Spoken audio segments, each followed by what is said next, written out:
I stood in my childhood bedroom staring at the crisp white navy dress uniform hanging on the door. 4 gold stars gleamed on each shoulder board. My phone buzzed with another text from Dad. "Still time to change into a real wedding dress. Don't embarrass yourself." My hands trembled as I touched the medals on my chest. 20 years of service, countless missions, and he still saw me as his disappointing daughter. Today at my wedding, everything would change. He just didn't know it yet. The morning sunlight filtered through the faded curtains of my childhood bedroom, casting shadows across the uniform that represented everything my father never wanted for me. As I ran my fingers along the pristine fabric, memories flooded back to when this journey began, long before I ever dreamed of wearing stars on my shoulders. Growing up as Frank Miller's daughter meant living in a world built for boys. My father, a construction foreman who spent his days commanding crews of men, came home each evening to a house full of daughters. 3 of us, Amy, Jessica, and me. Chastity, the youngest. You could see the disappointment settle into the lines of his face whenever he looked at us, especially during those moments when other fathers talked about teaching their sons to throw footballs or fix engines. I tried harder than my sisters to bridge that gap. While Amy played with dolls and Jessica practiced piano, I begged Dad to let me hand him tools while he worked on his truck.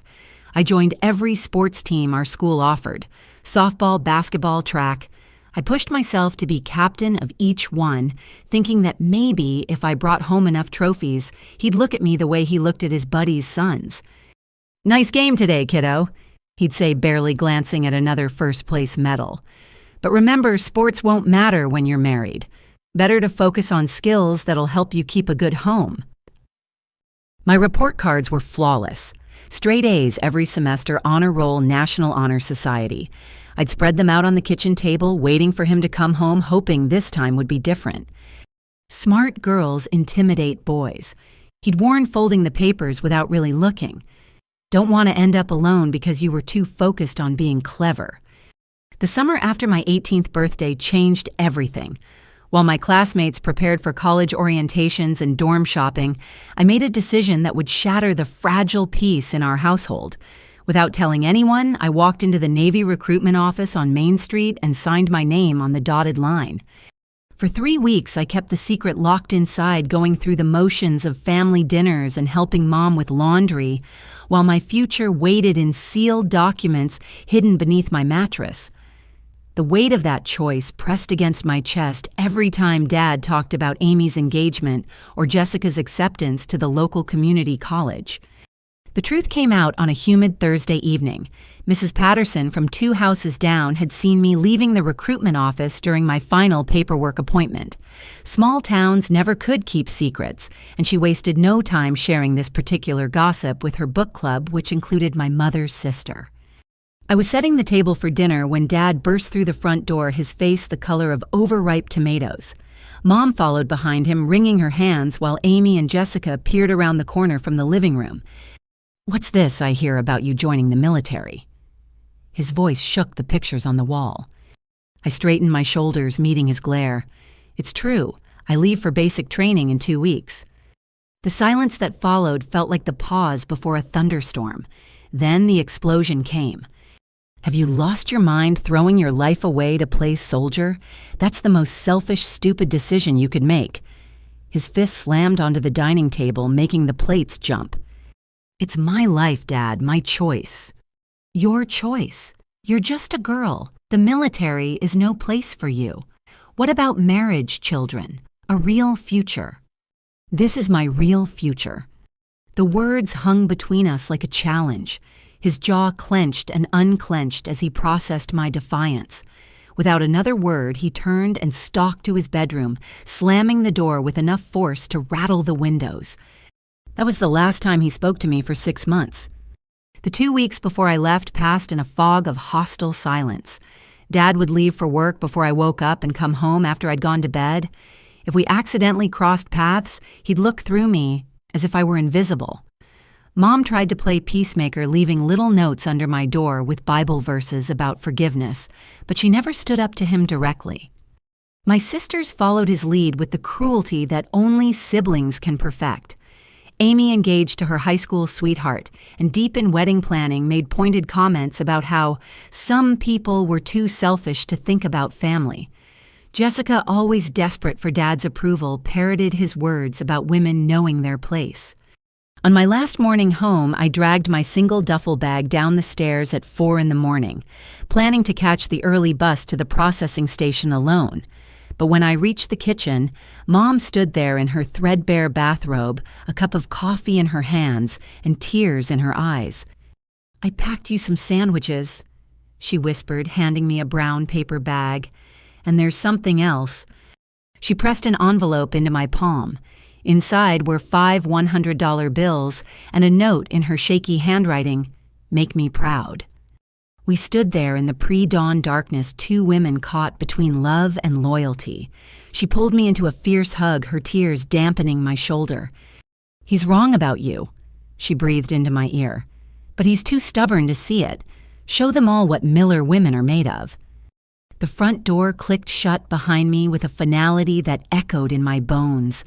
As the bus pulled away from everything I'd known, I watched my childhood home shrink in the distance. Through the living room window, I caught a glimpse of a silhouette. Dad standing behind the curtain, watching me leave. He might have been too proud to say goodbye, but he couldn't help watching his youngest daughter disappear into a future he couldn't control.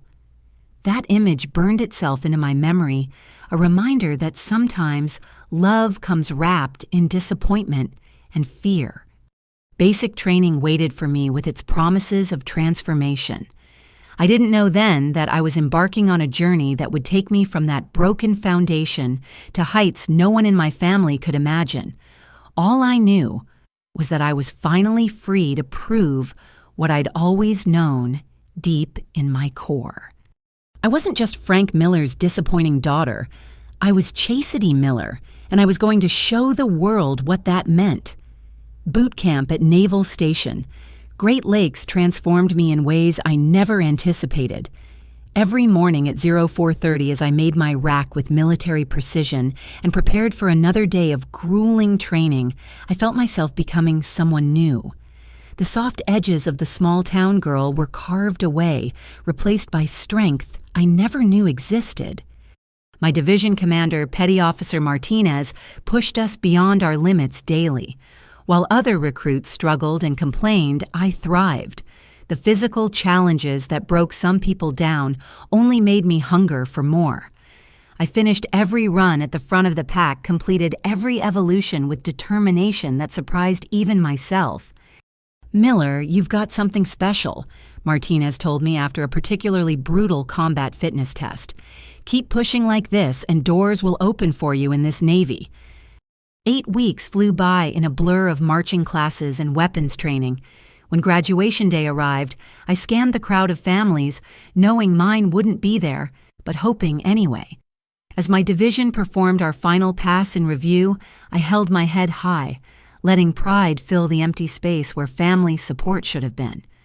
My first leave came with 10 days of freedom and a bus ticket home. Part of me wanted to skip Iowa entirely, maybe visit Chicago or see the ocean for the first time. But Mom's letters had been arriving weekly, filled with careful updates about everything except what mattered most. I needed to try one more time to bridge the chasm between Dad and me. The cornfields of home looked exactly the same as I remembered, but I felt like a stranger passing through a previous life. My dress blues hung perfectly pressed in a garment bag, medals aligned precisely on the chest. I'd earned expert marksman badges and been selected for advanced training programs. Maybe seeing his daughter in uniform would finally make Dad understand. Mom nearly dropped her coffee cup when I walked through the front door. She pulled me into an embrace that smelled of vanilla extract and laundry soap, examining every inch of me as if I might have been replaced by someone else. "You look so different," she murmured, touching the sleeve of my uniform. "Stronger. Where is everyone?" Her smile faltered slightly. "Your father's at work. The girls are coming for dinner tonight. He said he wants to have a special welcome home meal." Something in her tone set off warning bells, but I pushed the unease aside. Maybe 6 months of silence had given him time to accept my choice. Maybe we could finally move forward as a family. The afternoon passed quietly as I helped Mom prepare her famous pot roast and apple pie. She asked careful questions about training, marveling at stories of obstacle courses and firefighting drills. We worked side by side in comfortable rhythm until the sound of Dad's truck in the driveway made us both freeze. He walked in without looking at me, hanging his hard hat on the usual hook and washing his hands at the kitchen sink. The familiar routine felt surreal after months of military precision and purpose. "Chase City's home," Mom announced unnecessarily. "I can see that," he replied, finally turning to face me. His eyes swept over my uniform with an expression I couldn't read. "Better change into something appropriate for dinner. We're having company." Before I could respond, car doors slammed outside. Amy entered first her engagement ring, catching the light as she waved dismissively at my uniform. Jessica followed arm in arm with her boyfriend, both of them exchanging meaningful glances. Then came someone unexpected. Tom Garrison walked into my childhood home like he owned it, his freshly divorced status apparently making him the evening's guest of honor. He was 35, worked at the bank, and had a son from his failed marriage. Most importantly, he was exactly the kind of steady, boring man my father considered suitable husband material. "You remember Tom," Dad said, clapping him on the shoulder. "His divorce was finalized last month. Thought it would be nice for you two to catch up." The pieces clicked into place with sickening clarity. This wasn't a welcome home dinner. This was an ambush. We sat around the dining table in assigned seats that felt like chess positions. Dad placed Tom directly across from me, while my sisters flanked us like guards. Mom served dinner with shaking hands, her eyes apologizing for something she couldn't prevent. "So Chastity." Tom began cutting into his pot roast with self-important precision. "Your dad tells me you've been playing sailor. Must be quite an adventure." "I'm serving my country," I corrected, keeping my voice level. "Just graduated from basic training with honors."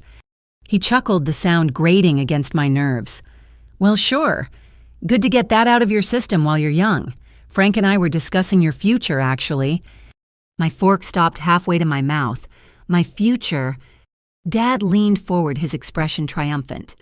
"Tom's looking for someone sensible to help raise his boy, someone who understands responsibility. I told him you'd be finishing up this Navy nonsense soon." The room tilted slightly as rage built in my chest. Around me, my family continued eating as if this were perfectly normal dinner conversation, as if my life were community property to be distributed at their discretion.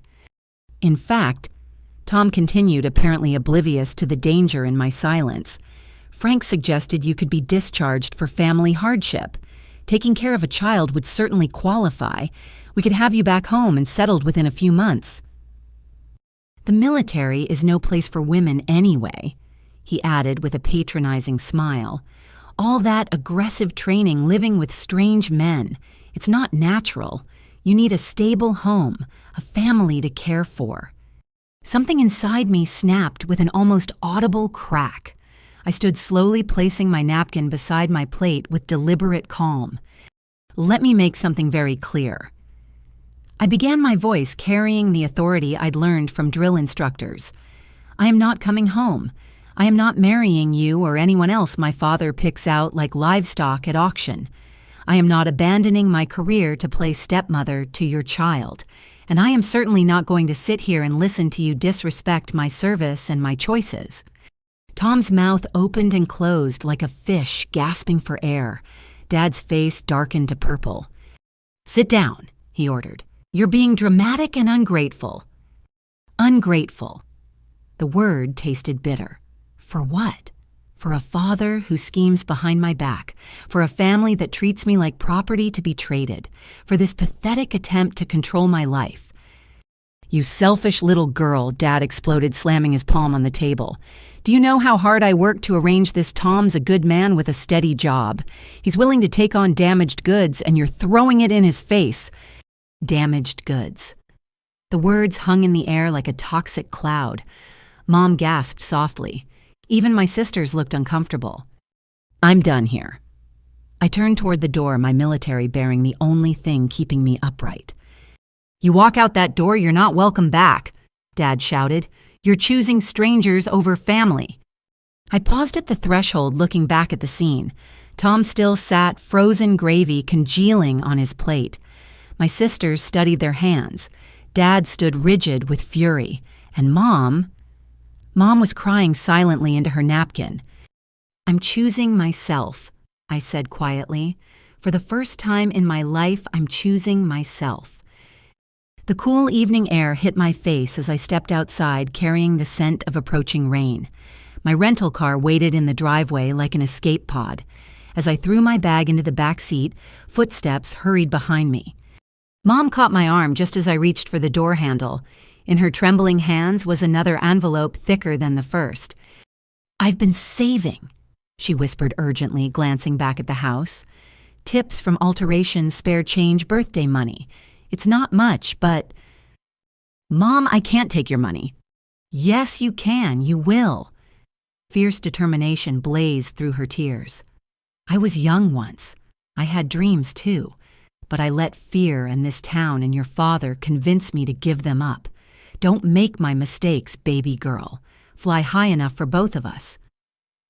She pressed the envelope into my hands along with something else. A small photo of herself at 18 standing beside a Greyhound bus with a suitcase and eyes full of possibility. "That was the day I was supposed to leave for nursing school in Chicago," she explained. "The day I met your father instead and stayed. Keep it as a reminder. When things get hard, when you want to quit, remember what happens when you let other people choose your life for you."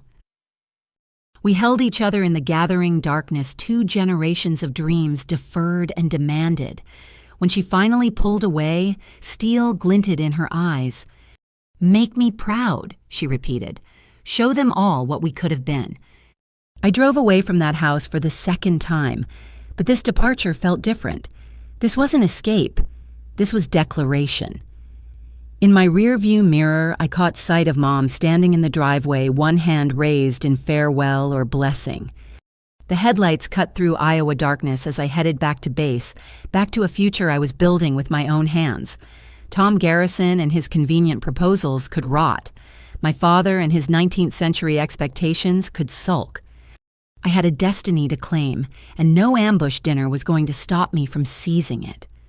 The years following that disastrous dinner became my crucible. Each deployment, each training evolution, each fitness test was another step away from the life my father had planned for me. I threw myself into military service with the dedication of someone who had everything to prove and nothing left to lose. Advanced training schools opened doors I hadn't known existed. Intelligence-gathering combat tactics, specialized warfare programs. My instructors recognized something hungry in me, a drive that went beyond simple career ambition. When the opportunity arose to try out for one of the military's most elite programs, I didn't hesitate. "You understand what you're signing up for?" Master Chief Reynolds asked during my initial interview. "The Naval Special Warfare Assessment is designed to break people, strong people. We've never had a woman complete the program." "Then I'll be the first Master Chief." He studied me with eyes that had seen too many hopeful candidates wash out. "The men won't want you there.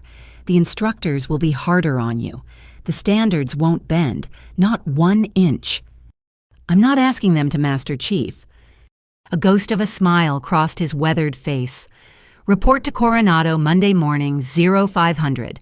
Bring your war face, Miller. You're going to need it." The Naval Amphibious Base Coronado looked deceptively peaceful in the pre-dawn darkness. Palm trees swayed in the ocean breeze. Waves lapped gently at the shore. It could have been a vacation paradise except for the line of anxious candidates standing at attention on the beach, about to enter a world of carefully orchestrated suffering. 143 men and me. The whispers started immediately. Glances ranging from curious to hostile followed my every move. During the initial physical screening test, bets were already being placed on how long I'd last. "Give it a week," I heard one candidate mutter. "First time she breaks a nail, she's gone." 3 days, another countered. "Soon as Hell Week starts, she'll ring that bell so fast it'll spin." The instructors made their position clear from moment one. If the other candidates viewed me as an unwelcome anomaly, the instructor cadre saw me as a personal insult to their brotherhood. Well, well, well. Instructor Petty Officer Jacobson circled me like a shark. Looks like someone's lost. The yoga class is at the gym, sweetheart. This is where warriors train. Petty Officer, this candidate is exactly where she's supposed to be. Petty Officer. I barked the response, eyes fixed straight ahead. We'll see about that. What followed was 6 months of the most grueling training the human body and mind could endure. Every evolution pushed past the boundaries of what seemed possible. 4-mile timed runs in boots and pants, 2-mile ocean swims in frigid water, obstacle courses that left your hands bloody and lungs burning, log PT with telephone poles that felt heavier with each repetition. The instructors kept their promise to make it harder for me. While others did 100 push-ups, I did 150. When the men carried boats on their heads for an hour, I carried mine for 90 minutes. Every mistake I made was magnified, every success minimized. Miller. Your boat crew just failed their time hack because of you, Jacobson screamed during a beach run. Drop and push out flutter kicks until I get tired. I kicked until my abdominal muscles seized and vision blurred. When he finally let me recover, my boat crew glared with undisguised hatred. I was making their lives harder, simply by existing in their space. Hell Week arrived with its promise of maximum pain. 5.5 days of constant physical evolution, with 4 total hours of sleep. Bodies broke down, minds shattered. The bell rang constantly as candidates surrendered to the sweet relief of quitting. By day 3, our class had shrunk by more than half. Hypothermia was a constant companion as we spent hours in the cold Pacific, linking arms and singing to keep spirits up while instructors sprayed us with hoses. My body had stopped feeling like my own, operating on pure will while my mind retreated to a small, protected space. Still hanging in there, princess? Jacobson appeared during a brief rest period, his voice almost conversational. You know no one would blame you for quitting. You've proved your point. First woman to make it this far. That's something to be proud of. Through cracked lips and chattering teeth, I managed a response. Petty Officer, this candidate will leave on a stretcher or with a trident, Petty Officer. We'll see, Miller, we'll see. The surf torture continued. Endless sprints up sand berms. Boat races that left legs cramping and shoulders screaming. Log PT until people vomited from exhaustion. Through it all, something strange began happening with my boat crew. Miller takes stern position, Rodriguez ordered during a particularly brutal boat carry. The stern was the hardest position, bearing the most weight. I've got it, I tried to protest. That wasn't a request. Move. They'd started protecting me in small ways, not out of pity, but from growing respect. When I stumbled during a run, hands steadied me. When my small frame struggled with the boat's weight, they shifted subtly to compensate. We were becoming a team forged in shared misery. The final night of Hell Week brought the ultimate test. Steel piers loomed in the darkness as we prepared for hours of physical training in the freezing water. This was where most people broke, where the siren song of the bell became irresistible. Last chance, Miller, Jacobson said quietly as we lined up. Ring the bell, get warm clothes, hot coffee, a plane ticket home. No shame in admitting you're not built for this. I locked eyes with him, seeing past the instructor persona to the man underneath. He was offering me an honorable exit, perhaps even hoping I'd take it to preserve some status quo. Instead, I took my place in line with my crew. Hoo-yah, Petty Officer. The water was liquid ice. Within minutes, uncontrollable shivering set in. We locked arms, sharing what little body heat remained. Someone started singing, voice cracking but determined. Others joined in creating a ragged chorus against the cold. Hours passed in a hypothermic haze. Instructors pulled people out when they stopped responding to commands. Medical staff hovered nearby, checking for danger signs. The class shrunk further as bells rang in the darkness. When dawn finally broke over the Pacific painting, the sky in shades of gold and pink, 28 of us remained. barely conscious, more dead than alive, but still standing. "Hell Week secure," the Master Chief's voice boomed across the beach. We collapsed where we stood, bodies finally given permission to surrender. Medical teams swarmed, wrapping us in blankets and checking vital signs. Through the exhaustion, one thought blazed bright. I had survived what was designed to break me. The remaining months of training blurred together. Diving, qualification land, warfare, weapons, and tactics. My body adapted, growing stronger and more capable. The men who'd wanted me gone became brothers who trusted me with their lives. When graduation day arrived, our class had winnowed down to 15. Standing on that same beach where it all began, dress whites pristine in the California sun, I received my trident pin. The weight of that small piece of metal represented everything, every brutal evolution, every moment of doubt conquered, every barrier shattered. Petty Officer Miller. Admiral Morrison addressed me after the ceremony. "You've made history today. How does it feel?" "Like the beginning, sir, not the end." He smiled knowingly. "Spoken like a true operator. Your orders are waiting. Report to SEAL Team 3 Monday morning. They're expecting great things from you." That evening alone in my barracks room, I finally allowed myself to call home. The phone rang 4 times before Mom answered, her voice carefully neutral.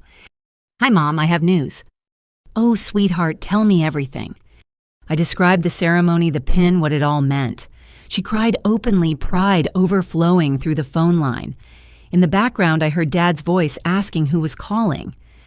"It's Chastity," she told him.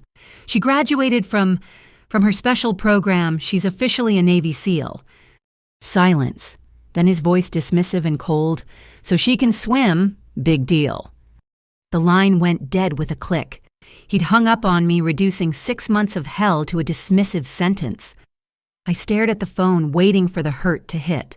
Instead, I felt only resolve crystallizing into something harder than diamonds. If my father couldn't see what I'd become, that was his loss. I had a team now, brothers, who'd bled beside me. I had a purpose that went beyond seeking anyone's approval. Setting the phone aside, I polished my new trident until it gleamed.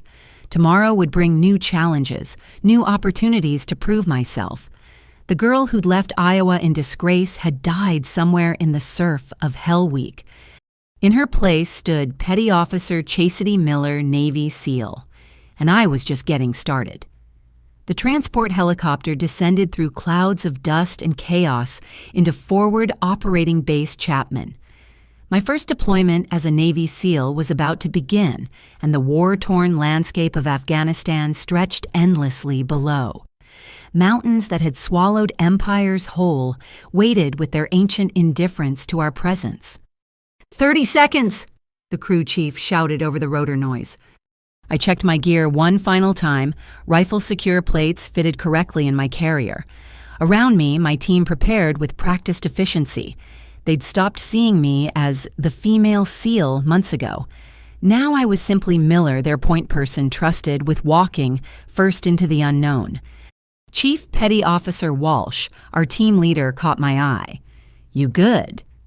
"Always, Chief." The bird touched down in a storm of dust, and we moved out weapons at the ready. FOB Chapman was a maze of concrete barriers, guard towers, and tactical operations centers. The smell hit immediately diesel fuel burn pits and that particular mixture of dust and sweat that defined deployment life. Our mission set was direct action raids against high-value targets. Night after night, we launched into darkness, hunting those who would harm innocents. The intelligence briefings painted clear pictures: bomb makers, facilitators, commanders who sent children to die with explosives strapped to their chests. 3 months in, everything changed. "We have 12 aid workers taken hostage," Commander Bryant announced during a midnight briefing. "International medical team grabbed from their convoy yesterday. Intel suggests they're being held here." He pointed to a compound nestled in a valley 20 miles north. The satellite imagery showed a fortress of mud walls and defensive positions. Getting in would be hard. Getting out with 12 civilians would be harder. "Miller, you're on point," Walsh decided. Rodriguez, you've got rear security with the new guy. We go in quiet violence of action only when necessary. Those aid workers come home. We inserted by helicopter 3 miles from target, moving through terrain that seemed designed to break ankles and destroy noise discipline. Every shadow could hide a sentry. Every rock formation might conceal an ambush. As we approached the compound, hand signals replaced words. Through my night vision, I spotted 2 guards on the wall, lazy and unaware. The suppressed shots dropped them simultaneously, bodies crumpling soundlessly. We flowed over the wall like deadly water, each operator moving to assigned positions. The compound erupted into controlled chaos as we breached multiple buildings simultaneously. Muffled shouts and suppressed gunfire created a deadly symphony. "Jackpot," Rodriguez whispered through comms. 12 packages alive but rough shape. The aid workers huddled in a basement room, chains binding them to the walls. Men and women from 6 different countries united in their mission to help and their current terror. We cut them free medical assessment beginning immediately. "Can you walk?" I asked a young doctor whose eyes held the hollow look of prolonged fear. I think so. Are you really American military?" "We're your ride home, ma'am. Stay close to exactly what we say." The exfiltration turned complicated when enemy reinforcements arrived earlier than expected. The compound became a shooting gallery as we formed a protective cordon around the civilians, moving them toward the landing zone under heavy fire. "Miller, we've got a problem." Walsh pointed to a technical vehicle racing toward our position, heavy machine gun already chattering. Without thinking, I sprinted toward better cover, drawing fire away from the civilians. The vehicle tracked me, bullets chewing apart the wall inches from my head. In the chaos, I spotted a rocket launcher dropped by a dead enemy fighter. Time slowed as training took over. Shoulder the weapon. Acquire the target.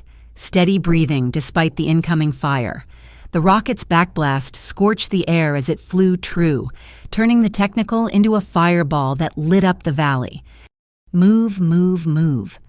We reached the landing zone as our helicopters arrived, door gunners laying down suppressive fire.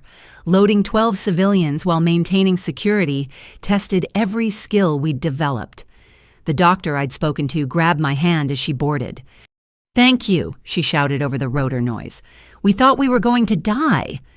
"Not on our watch, ma'am." The after-action review revealed the operation's full scope. Those weren't just random aid workers. They included specialists who'd been establishing vaccination programs in remote villages, potentially saving thousands of children from preventable diseases. Their kidnapping was meant to cripple medical efforts across the entire region.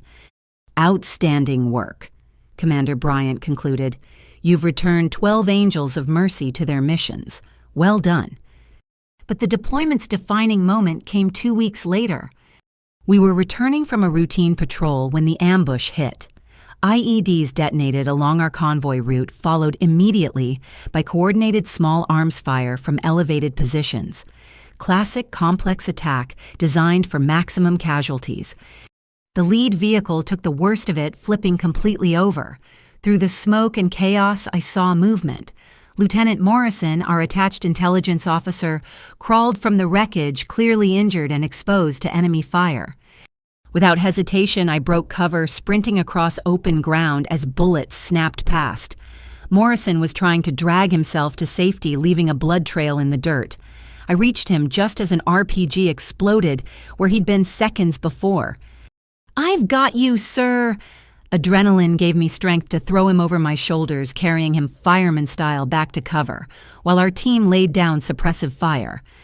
Only after reaching safety did I realize who I'd saved. Lieutenant James Morrison, son of Admiral Morrison, who'd pinned on my trident. The same admiral who now commanded Naval Special Warfare Group 1. "Corpsman up!" I shouted, keeping pressure on his wounds until medical arrived. "You're going to be fine, sir. Stay with me." He survived. More than survived, he recovered fully and returned to duty. The incident report crossed his father's desk, leading to a conversation that would alter my career trajectory. "Petty Officer Miller." Admiral Morrison's voice came through the satellite phone. "My son owes you his life." "Just doing my job, Admiral." No, you went above and beyond. I've been watching your career since graduation. You consistently exceed every standard take on the hardest missions and bring everyone home. It's time we discussed your future. What followed were rapid promotions based on merit and combat performance, from E5 to E6 to Chief Petty Officer in record time. Each advancement came with harder missions, more responsibility, greater trust from command. Syria brought new challenges: urban warfare against an enemy that hid among civilians. Lebanon revealed networks we dismantled with surgical precision. Somalia tested our ability to operate in failed states. Through it all, my reputation grew. You know what they're calling you? Rodriguez mentioned after a particularly successful operation: the Ghost. Enemy fighters think you're not real, just a story to scare them. The medals accumulated quietly. Actions in combat that saved lives, prevented disasters, protected the innocent. A silver star here, a bronze star with V device there. The Navy Cross came after an operation so classified, the citation simply read, "For extraordinary heroism in action against enemy forces." Each ribbon on my chest represented moments when everything hung in the balance. Split-second decisions that meant life or death for teammates, civilians, or myself. They were reminders of those who didn't come home, whose sacrifice made our successes possible. 5 years, 67 combat operations, hundreds of lives saved. From the scared girl who'd joined the Navy to escape a small town I'd transformed into something my father could never have imagined: a warrior, a leader, a legend in the special operations community. As I packed my gear for rotation home, Walsh found me in the team room. "You know Morrison's been fast-tracking you for something big, right?" he said. "Word is they're looking at you for commissioned officer programs, maybe even command track." "I'm enlisted chief. This is where I belong." He smiled knowingly. "Maybe, but wars have a way of revealing who should lead. And Miller, you're a born leader. Don't let anyone tell you otherwise." The transport home gave me time to reflect. In my pocket was a letter from Mom, one of dozens she'd sent to various forward bases. This one was different. Between updates about garden vegetables and church gossip, she'd written a single line that stopped my heart. "Your father keeps a box of newspaper clippings about you hidden in the garage. He thinks I don't know." I read it again, trying to decipher the meaning. The man who'd dismissed my accomplishments, who'd tried to force me into a life I didn't want, was secretly collecting articles about my service. It didn't compute with the Frank Miller I knew. But that was a puzzle for another day. For now, I was Petty Officer First Class Miller, proven in combat, trusted by the best operators in the world. The girl who'd been called damaged goods had become someone extraordinary. And my story was far from over. The military hospital at Balboa smelled like all medical facilities, disinfectant, fighting a losing battle against the underlying scent of human suffering. I'd avoided doctors as much as possible throughout my career, but the shrapnel in my shoulder from our last operation in Syria had finally won the argument. "You should have come in weeks ago," the Navy corpsman scolded while preparing me for minor surgery. "SEALs think you're invincible, but infection doesn't care about your trident."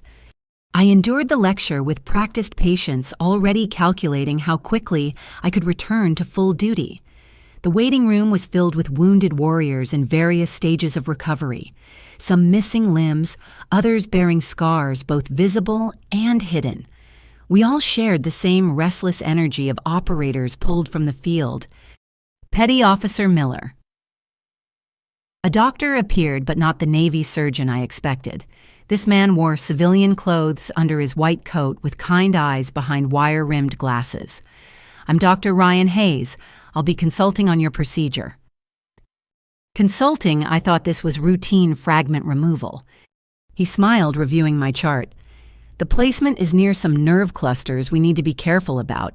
I specialize in combat trauma surgery. Spent the last 3 years working with children in conflict zones, so I've seen my share of shrapnel wounds."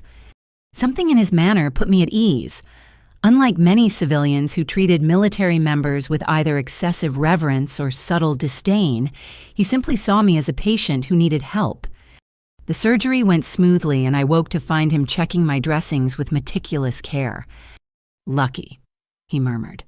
"Another centimeter and you might have lost mobility in that arm. When did this happen?" 6 weeks ago, maybe 7. His eyebrows rose. "You've been operational with metal in your shoulder for 7 weeks." There was work to finish. Instead of launching into another lecture, he simply nodded. "I understand. My last posting was in Aleppo. Sometimes the mission has to come first." He paused. "Though I bet your team would prefer their point person at full capability." He had me there. We talked during my recovery conversations that started with medical updates but wandered into unexpected territory. Ryan had graduated from Harvard Medical School but chose trauma surgery in war zones over lucrative private practice. He spoke Arabic French and was learning Pashto from the Afghan interpreters at the hospital. "Why children?" I asked during one visit. "Why specialize in pediatric trauma?" His face grew thoughtful. "Adults choose their wars even if the choices are limited. Children don't. They're just caught in the crossfire. Someone has to be there specifically for them." Over the following weeks, as I progressed through physical therapy, our professional relationship evolved into something else. He'd appear during lunch breaks sharing stories from his work, while I carefully revealed bits of my own experiences. He never pressed for classified details, understanding operational security better than most civilians. Dinner. He asked one day after clearing me for light duty. "I know a place that serves food that actually tastes like food, unlike hospital cafeterias. Is that medically recommended, Dr. Hayes?" "Call me Ryan, and yes, I'm prescribing a minimum of 1 actual meal in pleasant company. Doctor's orders." The restaurant overlooked San Diego Bay, casual enough that I didn't feel out of place in civilian clothes that still felt foreign after years in uniform. We talked for hours about everything except war. Books, music, terrible movies we loved anyway. He had a dry sense of humor that caught me off guard, making me laugh in ways I'd forgotten were possible. "Can I ask you something personal?" he said over dessert. "What made you join the Navy?" It was a question I'd answered 100 times with practiced responses, but something in his genuine interest made me tell the truth, the whole story. My father, the expectations, the escape that became a calling. He listened without interrupting, without the platitudes most people offered. When I finished, he simply said, "That took incredible courage. Most people never break free from family expectations." "What about you? Your family must be proud. Harvard doctor saving lives." A shadow crossed his face. "My father is Senator William Hayes. You might have heard of him." I had. Everyone in the military knew Senator Hayes, chairman of the Armed Services Committee and one of the most powerful voices on defense policy. Suddenly, certain pieces clicked into place. "That's why you understand operational security," I realized. "You grew up around it. Surrounded by it. Dad's a good man, believes in service above self. But growing up as the senator's son came with its own expectations. He wanted me to follow his path. Law school politics continue the family legacy.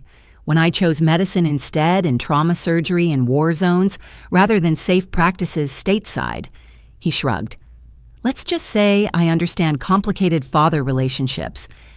We continued seeing each other whenever our schedules allowed. Ryan worked impossible hours at the hospital while I returned to training with my team, but we carved out moments. Coffee at sunrise before he started rounds, late-night phone calls when I couldn't sleep, walks along the beach where conversation flowed as naturally as breathing. "I don't date military," I warned him early on. "Too complicated, too many variables." "I don't date patients," he countered. "Ethical violations and all that. Good thing you're cleared from my care." 3 months in, I met him at the hospital to find him surrounded by children. Not American kids, but refugees from various conflicts brought in through a special program for medical treatment. He moved between them like a conductor, orchestrating healing switching languages, making them laugh despite their pain. A little girl missing her left leg grabbed his coat.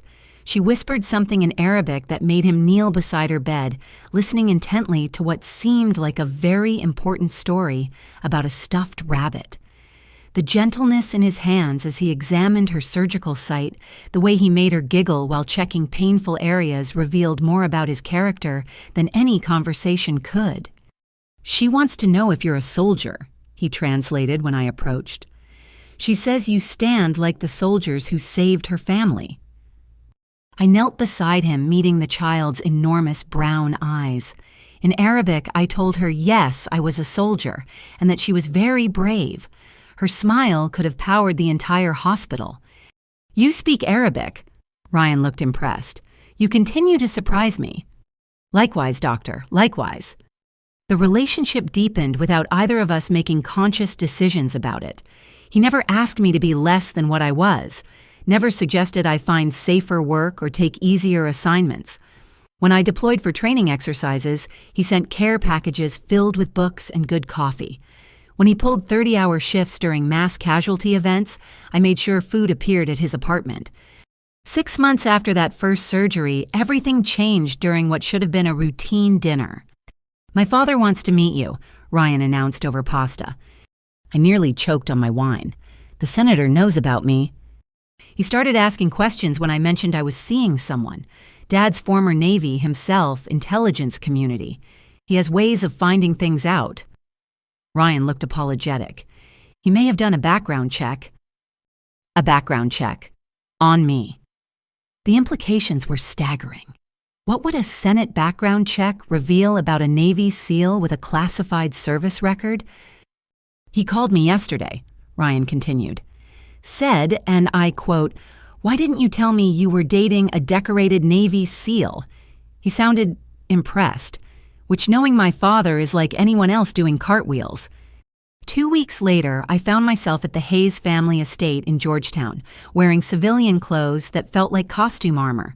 Senator William Hayes stood 6'4" with silver hair and eyes that missed nothing. This was a man who'd served as a naval intelligence officer during the Cold War before entering politics.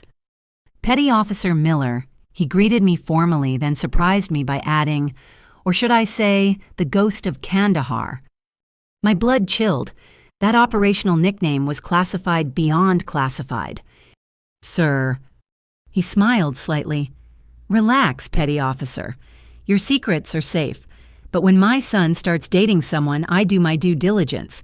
What I found," he shook his head. "Extraordinary is an understatement. Please join me in the study." The study walls were covered with naval memorabilia and photos from his service days. He poured 2 glasses of whiskey and handed me one without asking if I drank. 67 confirmed operations. He began without preamble. Navy Cross Silver Star, 3 Bronze Stars, youngest woman ever to earn a Trident, first female SEAL to see combat. Do you know what struck me most in your record? No, sir. The gaps, the redacted sections, the operations so black they don't officially exist. My clearance is fairly comprehensive, Petty Officer. When even I can't access details, it tells me you've been at the tip of the spear in ways this country will never fully acknowledge. We sat in silence for a moment before he continued. Ryan doesn't know the specifics, nor should he. But I want you to know something. My son has chosen to heal in places where others wage war. He's seen humanity at its worst and still believes in making it better. I've watched him date people who couldn't understand that calling. You're different. Sir, you understand service, sacrifice, the weight of secrets that can't be shared. You won't ask him to be less than he is, and God knows he won't ask that of you. He raised his glass. To complicated callings and the people who understand them. We drank and something passed between us. Not quite approval, but recognition. One warrior acknowledging another across generations and different battlefields. Later, as Ryan drove me back to base, he glanced over. That went better than expected. He usually terrifies the people I date. He's protective of you. He's protective of the country, but yes, also of me. Ryan reached over to squeeze my hand. He sees what I see in you, someone extraordinary trying to pretend she's ordinary. I'm not extraordinary. I just do my job. He laughed, the sound warm in the darkness. Right. That's why my father, who's met presidents and kings, just spent 2 hours asking your opinion on asymmetric warfare tactics. That night, lying in my barracks room, I stared at the ceiling, processing what had happened. I'd found someone who saw me clearly and wasn't intimidated, who understood that service came in many forms, whose own calling matched mine in intensity, if not execution. Ryan never tried to tame me or civilize me or make me smaller. He simply existed in my life like a fixed point of light, constant and warm, and there whenever I needed reminding that the world held more than violence and duty. I love you. I told him 3 weeks later, the words surprising us both as we watched sunset from Coronado Beach. I didn't plan to, but I do. He pulled me close, salt air and surgical soap mingling in a scent I'd forever associate with safety. I love you too, Chastity. Have for months. Just wondered when you'd let yourself admit it. Love in wartime was dangerous. Love as a special operator was nearly impossible. But somehow we'd found something worth the risk, something that made the fights worthwhile and the homecoming sweeter. For the first time since leaving Iowa, I had someone who knew me completely and chose to stay anyway. The damaged goods had found another soul with beautiful scars, and together we were building something neither of us had dared hope for. The beach at Naval Base Coronado held 1,000 memories. This was where I'd nearly died during Hell Week, where I'd earned my trident, where I'd learned to call the ocean home. Now as sunset painted the sky in shades of amber and rose, it was about to hold one more. Ryan had been unusually nervous all week, fumbling with his coffee cup and checking his phone constantly. After 2 years together, I could read his moods like operational briefings. Something was definitely up. "Walk with me," he asked that evening, appearing at the team compound still in his surgical scrubs. "Everything okay?" "Just walk with me." We strolled along the waterline waves, lapping at our feet. The beach was mostly empty, just a few runners and the ever-present security patrols. Ryan kept touching his pocket, a tell I'd noticed during our first months together. "Chastity," he began, then stopped. Started again. "I've practiced this 100 times. "Practiced what?" He turned to face me, fully backlit by the dying sun. "You know my work means everything to me. Those kids, the surgeries, the chance to heal what war breaks. For the longest time, I thought that was enough, that the work itself would fill all the spaces in my life." My heart began racing, recognizing the moment before he said the words. "Then I met you," he continued, voice steadier now, "and I realized I'd been living half a life. You understand duty in ways most people can't fathom. You've never asked me to choose between my calling and loving you, because you know they're not in competition. They're both part of who I am." He dropped to one knee right there in the sand, pulling out a small box. Inside, a simple band with a single stone, elegant and practical. Nothing that would catch on gear or gloves. "Chastity Miller, warrior and woman keeper of my heart and guardian of more secrets than I'll ever know.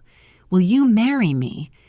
The word "yes" came out as something between a laugh and a sob.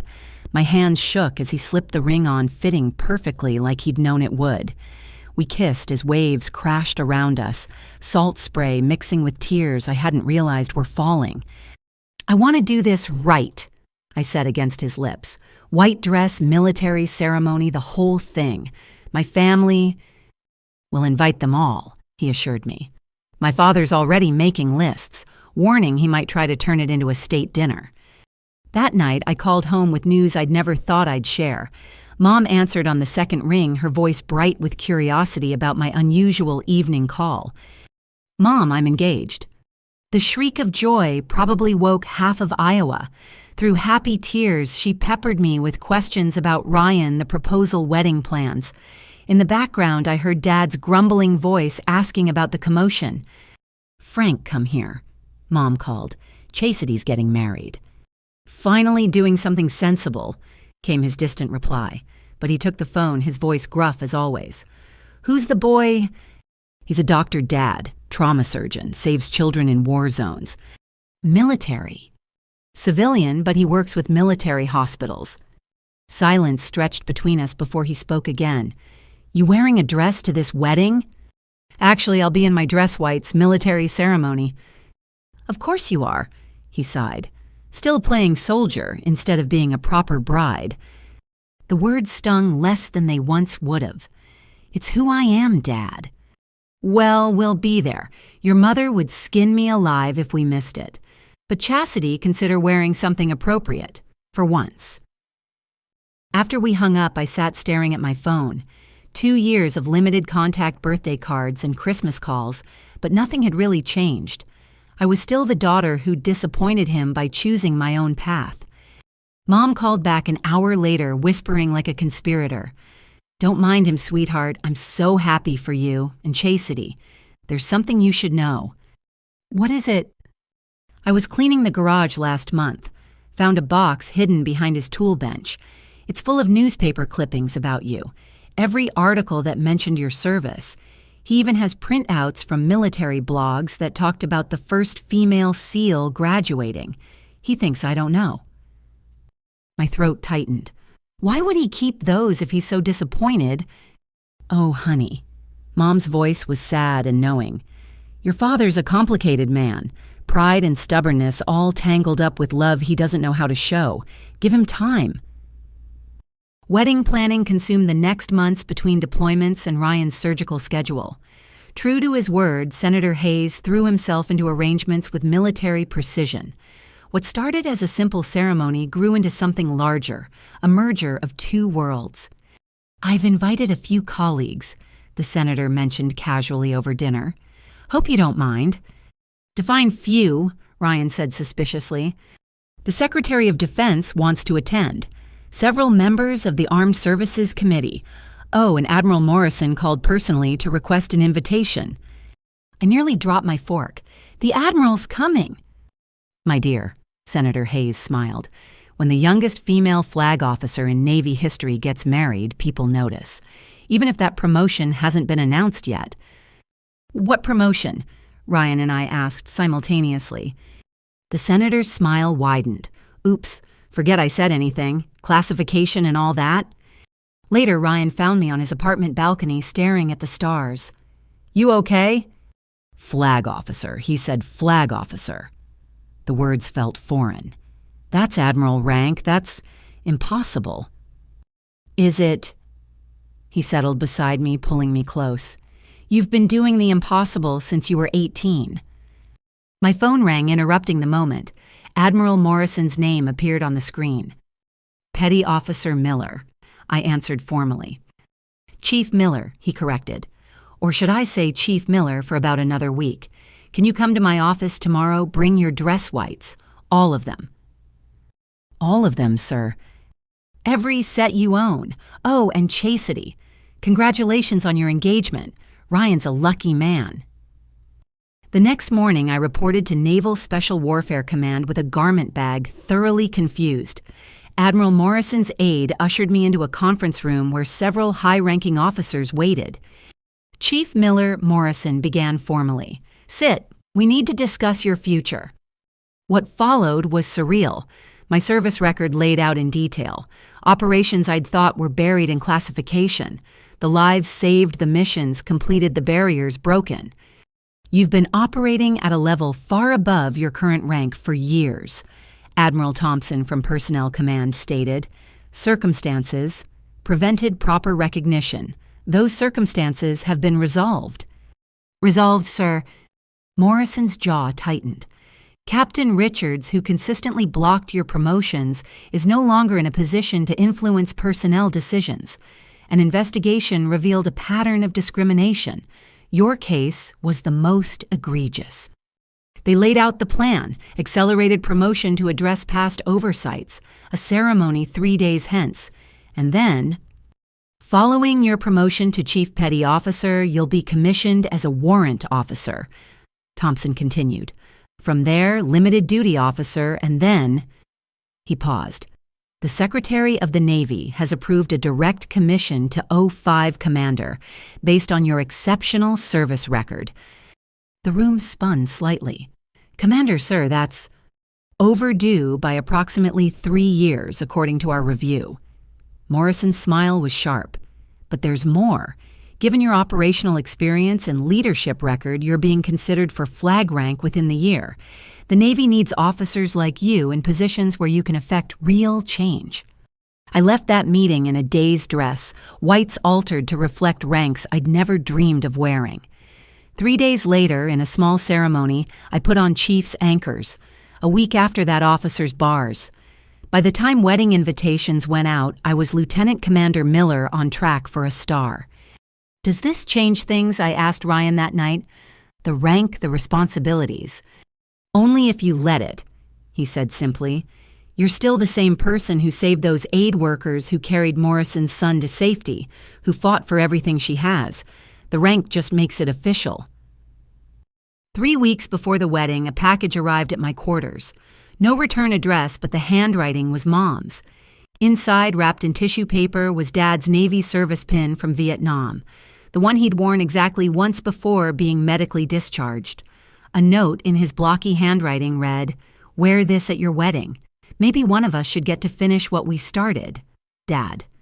I held the pin, this small piece of metal that represented so much. His service cut short, his dreams deferred, his inability to accept that his daughter had achieved what he couldn't. "I'll wear it," I whispered to the empty room, "but I won't hide who I am, not anymore." The wedding drew closer, guest lists growing as word spread through the special operations community. SEALs from multiple teams requested leave to attend, Marines I'd worked with in Syria, Army Special Forces who'd shared forward bases. What had started as a simple ceremony was becoming something else entirely. "Your brothers want to honor you," Walsh explained when I questioned the growing military presence. "You don't get to be humble about this one, Miller. Let them show up for you." Even my sisters called voices tentative but warm. Amy asked about bridesmaid dresses before remembering I wouldn't have traditional attendance. Jessica wanted to know about the reception venue. They were trying in their way to bridge the years of distance. "Dad's being weird about the whole thing," Amy confided. "Keeps muttering about proper weddings and military nonsense. But Mom caught him looking at dress uniform regulations online. I think he's trying to understand." The night before the wedding, I stood in my quarters surrounded by uniforms representing 20 years of service. Tomorrow I'd wear the newest ones bearing rank that still felt surreal. Ryan was with his groomsmen maintaining tradition about not seeing the bride. A knock interrupted my preparations. I opened the door to find Master Chief Reynolds, my first instructor from Bud S., holding a garment bag. "Heard you needed something blue," he said gruffly. "The teams put this together." Inside was a trident, not the standard gold, but crafted in deep blue sapphire. A note read, "For our sister who showed us all what courage looks like. Wear this tomorrow and remember you're never alone. Your brothers." I sat on my bunk, overwhelmed by the gesture. Tomorrow I'd walk down an aisle in uniform, disappointing my father's vision of a proper wedding. But I'd walk it surrounded by warriors who'd seen me at my worst and still called me family. The girl from Iowa who'd run from expectations had become something beyond anyone's imagining. Tomorrow I'd marry the man who saw all of me and loved me anyway. And somehow, despite everything, my family would be there to witness it. Even if they still didn't understand who I'd become. The first battle erupted over save the dates. What should have been a simple decision became a full-scale family conflict conducted through tense phone calls and increasingly passive-aggressive emails. "Absolutely not." Dad's voice boomed through Mom's speakerphone. "No daughter of mine is having a military wedding. You'll have a proper church ceremony like your sisters did." I gripped my coffee mug tighter, sitting in Ryan's apartment while he made breakfast.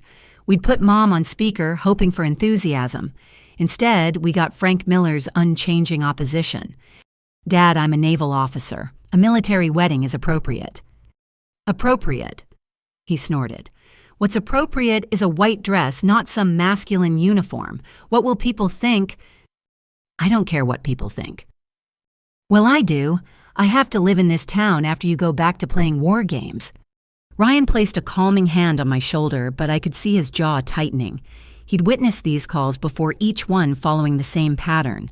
Dad's disapproval, Mom's attempts to mediate my growing frustration. "It's not playing Frank," Mom interjected quietly. "She served our country for 20 years. Don't start with me, Susan. Bad enough she throws away her youth on this nonsense. Now she wants to parade around in costume at her own wedding."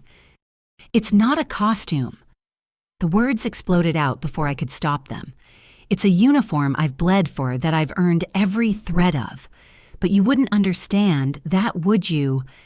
Silence crackled through the phone. Then Dad's voice, cold and final. "You do what you want. You always have. But don't expect me to smile while you make a mockery of everything a wedding should be." The line went dead. Ryan pulled me into his arms as angry tears threatened. "Hey, we're doing this our way, remember?" "I know, I keep hoping he'll change." "People change when they're ready, not when we need them to." He kissed my forehead. "Now let's look at those venue options Morrison sent over." My sister's reactions were more subtle, but equally cutting. Amy called under the pretense of offering help, but her real agenda became clear quickly. "I still have my wedding dress," she gushed. "It's only been worn once, and we're almost the same size. You could save so much money." "That's kind Amy, but I'm wearing my dress whites." "Oh," disappointment dripped from the single syllable.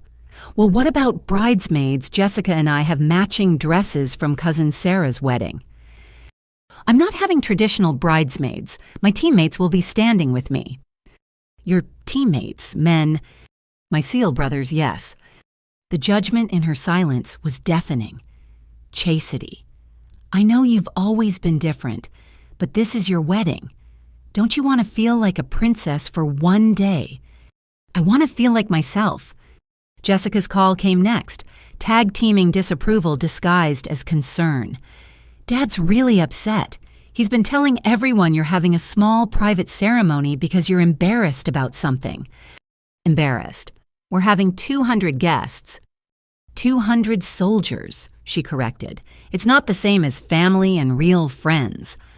The implication that my brothers and sisters in arms weren't real friends burned like acid. These were people who'd trusted me with their lives, who'd bled beside me, who'd shown up when blood family failed. But salvation came from an unexpected source. 2 weeks into planning, Senator Hayes invited us to dinner at his Georgetown home. What I expected to be a casual meal turned into a strategic planning session. "I've been thinking about your wedding," he announced over appetizers. "Given the guest list and the significance, we should consider enhanced arrangements." "Dad," Ryan warned, "we discussed keeping it simple. 200 military personnel, including flag officers, is hardly simple." The senator pulled out a leather folder. "I've taken the liberty of making some inquiries." Inside were photographs of the Naval Academy Chapel correspondence with the commandant and preliminary security assessments. He'd essentially begun planning a state event without telling us. "Senator Hayes," I began carefully, "we appreciate this, but—" "William," he corrected. "Family calls me William, and before you object, hear me out. This isn't just your wedding, though that alone would warrant extraordinary measures. This is history." He laid out his vision with military precision. The first female Navy SEAL marrying at the Academy Chapel. Honor guards from multiple services, a reception that would bring together warriors and healers, those who wage war and those who repair its damage. "Your father objects to military traditions." William's eyes gleamed. "Then we'll show him what those traditions really mean. Not costume play, but centuries of honor, sacrifice, and service crystallized into ceremony."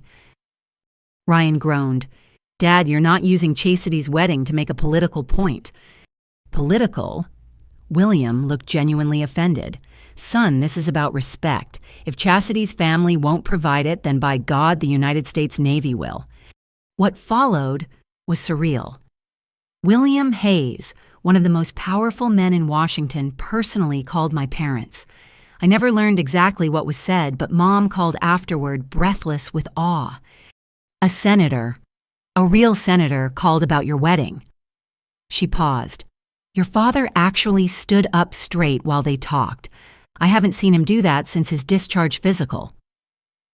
The next surprise came from my team. I'd casually mentioned the family drama during a briefing trying to explain why I was distracted. Within hours, Walsh had convened what he called a tactical wedding planning session.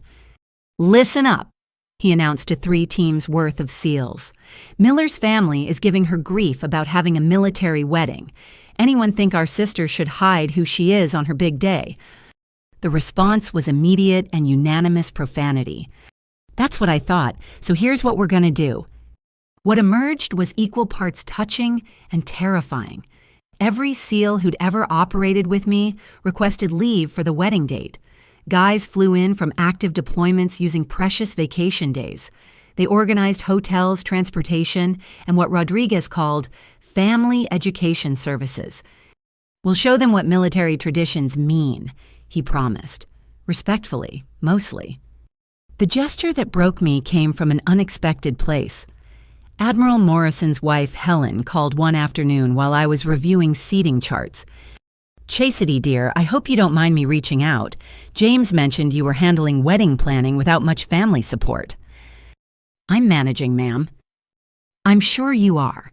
You've managed things that would break most people. But planning a wedding shouldn't be a solo operation. Would you like some help?" She became my surrogate mother of the bride, handling details with grace and experience. When vendors tried to overcharge the military bride, Helen's steel magnolia persona emerged. When I struggled with protocol for mixing military and civilian guests, she navigated it seamlessly. "Your mother should be doing this," she said one day while we addressed invitations. "But since she can't or won't consider me your backup—" "Why?" I asked, genuinely curious. "You barely know me." "I know you saved my son's life. I know you've served with distinction while facing obstacles my husband's generation can barely imagine. And I know what it's like to be a military woman in a world that doesn't quite know what to do with us." She patted my hand. "You deserve to have your day your way." 3 weeks before the wedding, things reached a crescendo. Dad called with an ultimatum, "Wear a dress, or he wouldn't attend." "Fine," I heard myself say, surprising us both. "Don't come." "What?" I said, "Don't come, Dad. I've spent 20 years trying to earn your approval for who I am instead of who you wanted me to be. I'm done. If you can't support me wearing the uniform I've earned with blood and sacrifice, then I don't want you there. You'd choose strangers over family. I'm choosing people who see me, Dad, who respect me, who don't spend every interaction trying to force me into a box I don't fit in." My voice stayed steady despite the tears. "I love you, but I won't shrink myself anymore. Not even for you." The silence stretched before he spoke again, voice rough. "Your mother will still come. She's welcome. Anyone who can support my choices is welcome."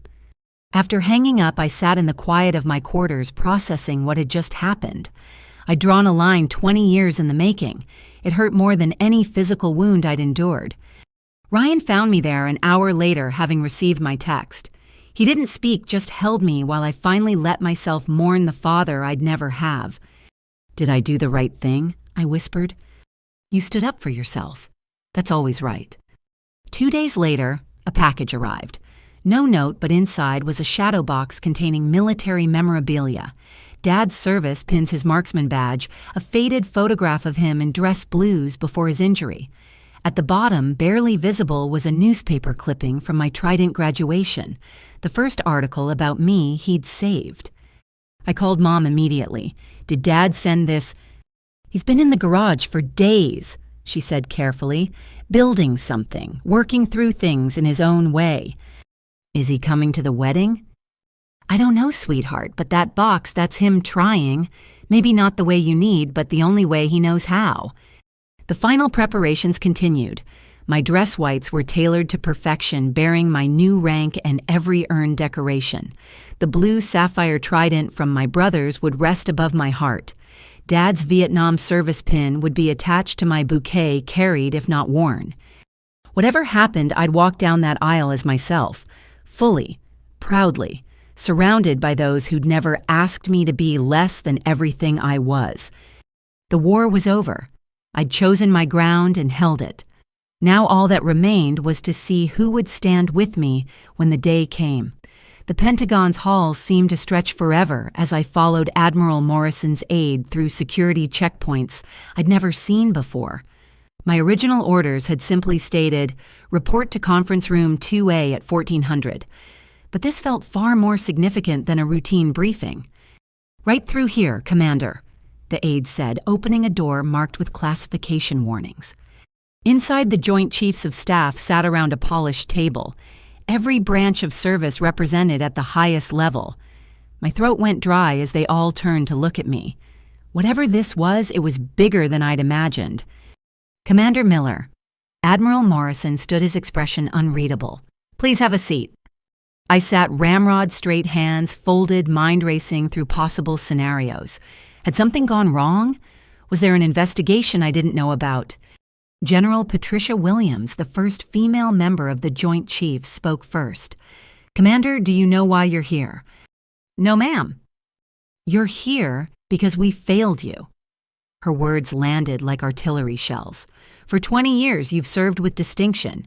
You've broken barriers, saved lives, led operations that textbooks will study for decades. And for most of that time, the system failed to recognize your contributions appropriately." Admiral Thompson from Personnel Command opened a thick folder. My service record, but thicker than I remembered. Much thicker. Captain Elijah Richards.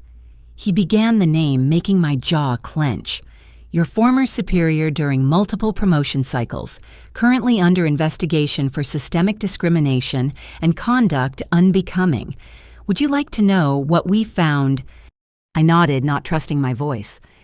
"Every single promotion packet you submitted was altered before reaching review boards, achievements minimized, negative performance evaluations that were never filed officially but somehow appeared in your record, recommendations from superior officers that mysteriously vanished."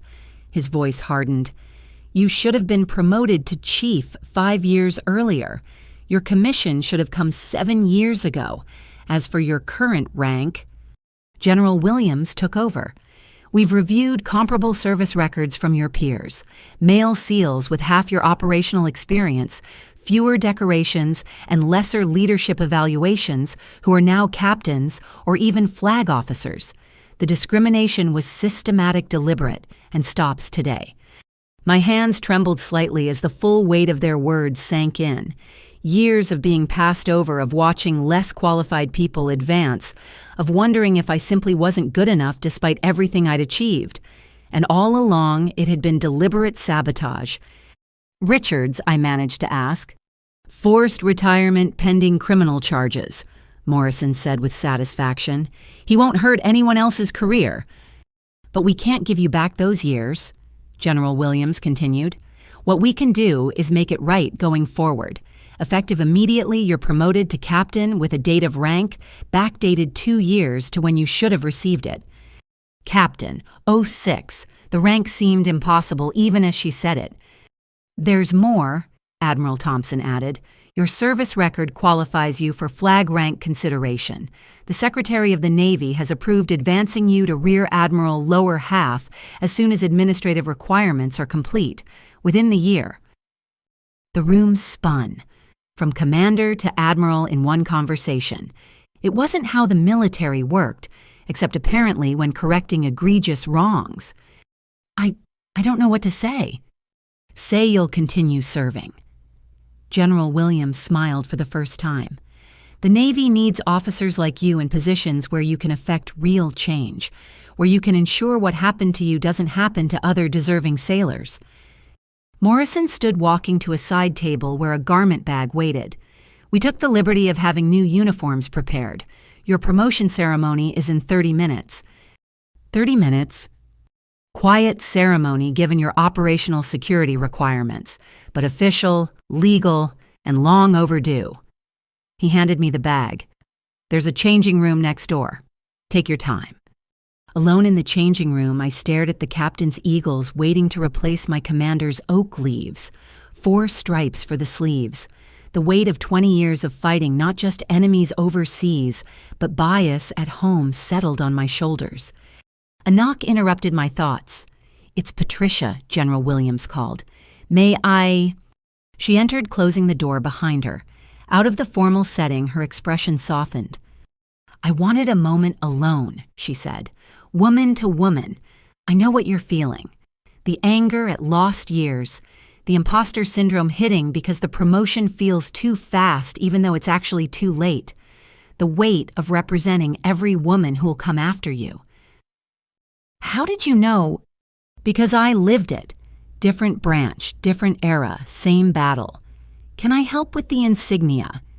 Together we attached the captain's eagles to my uniform. Her hands were steady where mine shook. "Richards wasn't the only one," she said quietly. "He was just the most egregious. We're cleaning house across all branches.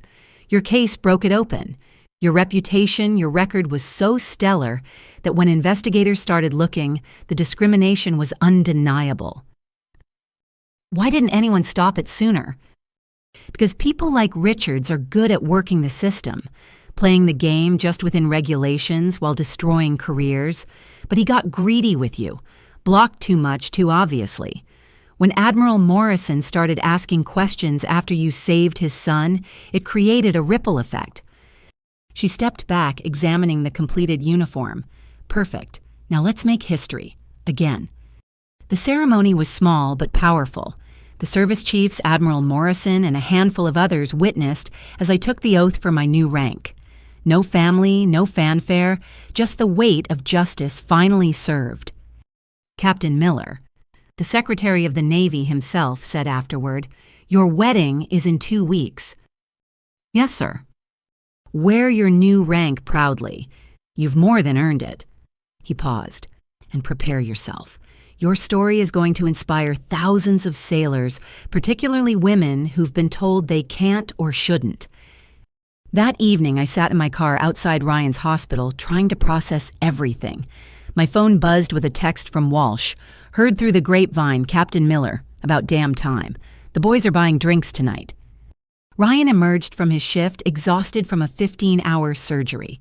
He slid into the passenger seat, then did a double take at my new insignia. "Captain," his eyes widened. How did?" I told him everything. Richard's sabotage, the investigation, the retroactive promotion, the flag rank waiting in the wings. He listened without interrupting his expression, cycling through anger, pride, and protective fury. "That bastard stole years from you," he said finally. "Promotions you earned, positions you deserved, money you should have made. But I still did the missions, still saved lives, still proved them wrong." I touched the eagles on my collar. "And now I'll be in a position to make sure it doesn't happen to anyone else." "Admiral Miller," he tried the title, smiling. "My wife the Admiral. Your father's head might actually explode." The thought sobered me. In 2 weeks, I'd walk down the aisle wearing captain's eagles that should have been mine years ago with Admiral stars waiting in the future. Dad would see it as more evidence of my choosing career over family. He'd never understand that without the career, without proving myself against every obstacle, I wouldn't be the person worthy of the love I'd found. Let him be shocked, I decided. I'm done dimming my light to make others comfortable. 3 days later, another package arrived. This one was official Navy correspondence, but the contents were personal. Letters from female sailors across the fleet. Somehow word had leaked about my promotion and its circumstances. "Dear Captain Miller," one young petty officer wrote, "I've been fighting for recognition in my rate for 3 years. Knowing what you overcame gives me hope." "Ma'am," a chief wrote, "I've got 3 daughters. Because of officers like you, I can tell them the Navy will value their service." Letter after letter from women who'd faced their own Richards, their own blocked promotions, their own battles for recognition.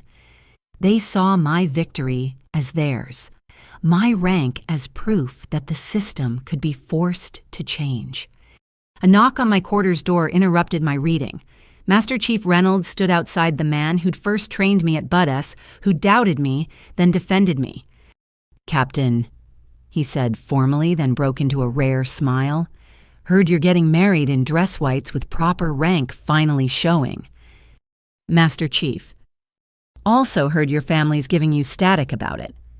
He shifted uncomfortable with emotional territory. "My daughter just commissioned. Nurse Corps. She's got my stubbornness and her mother's brains.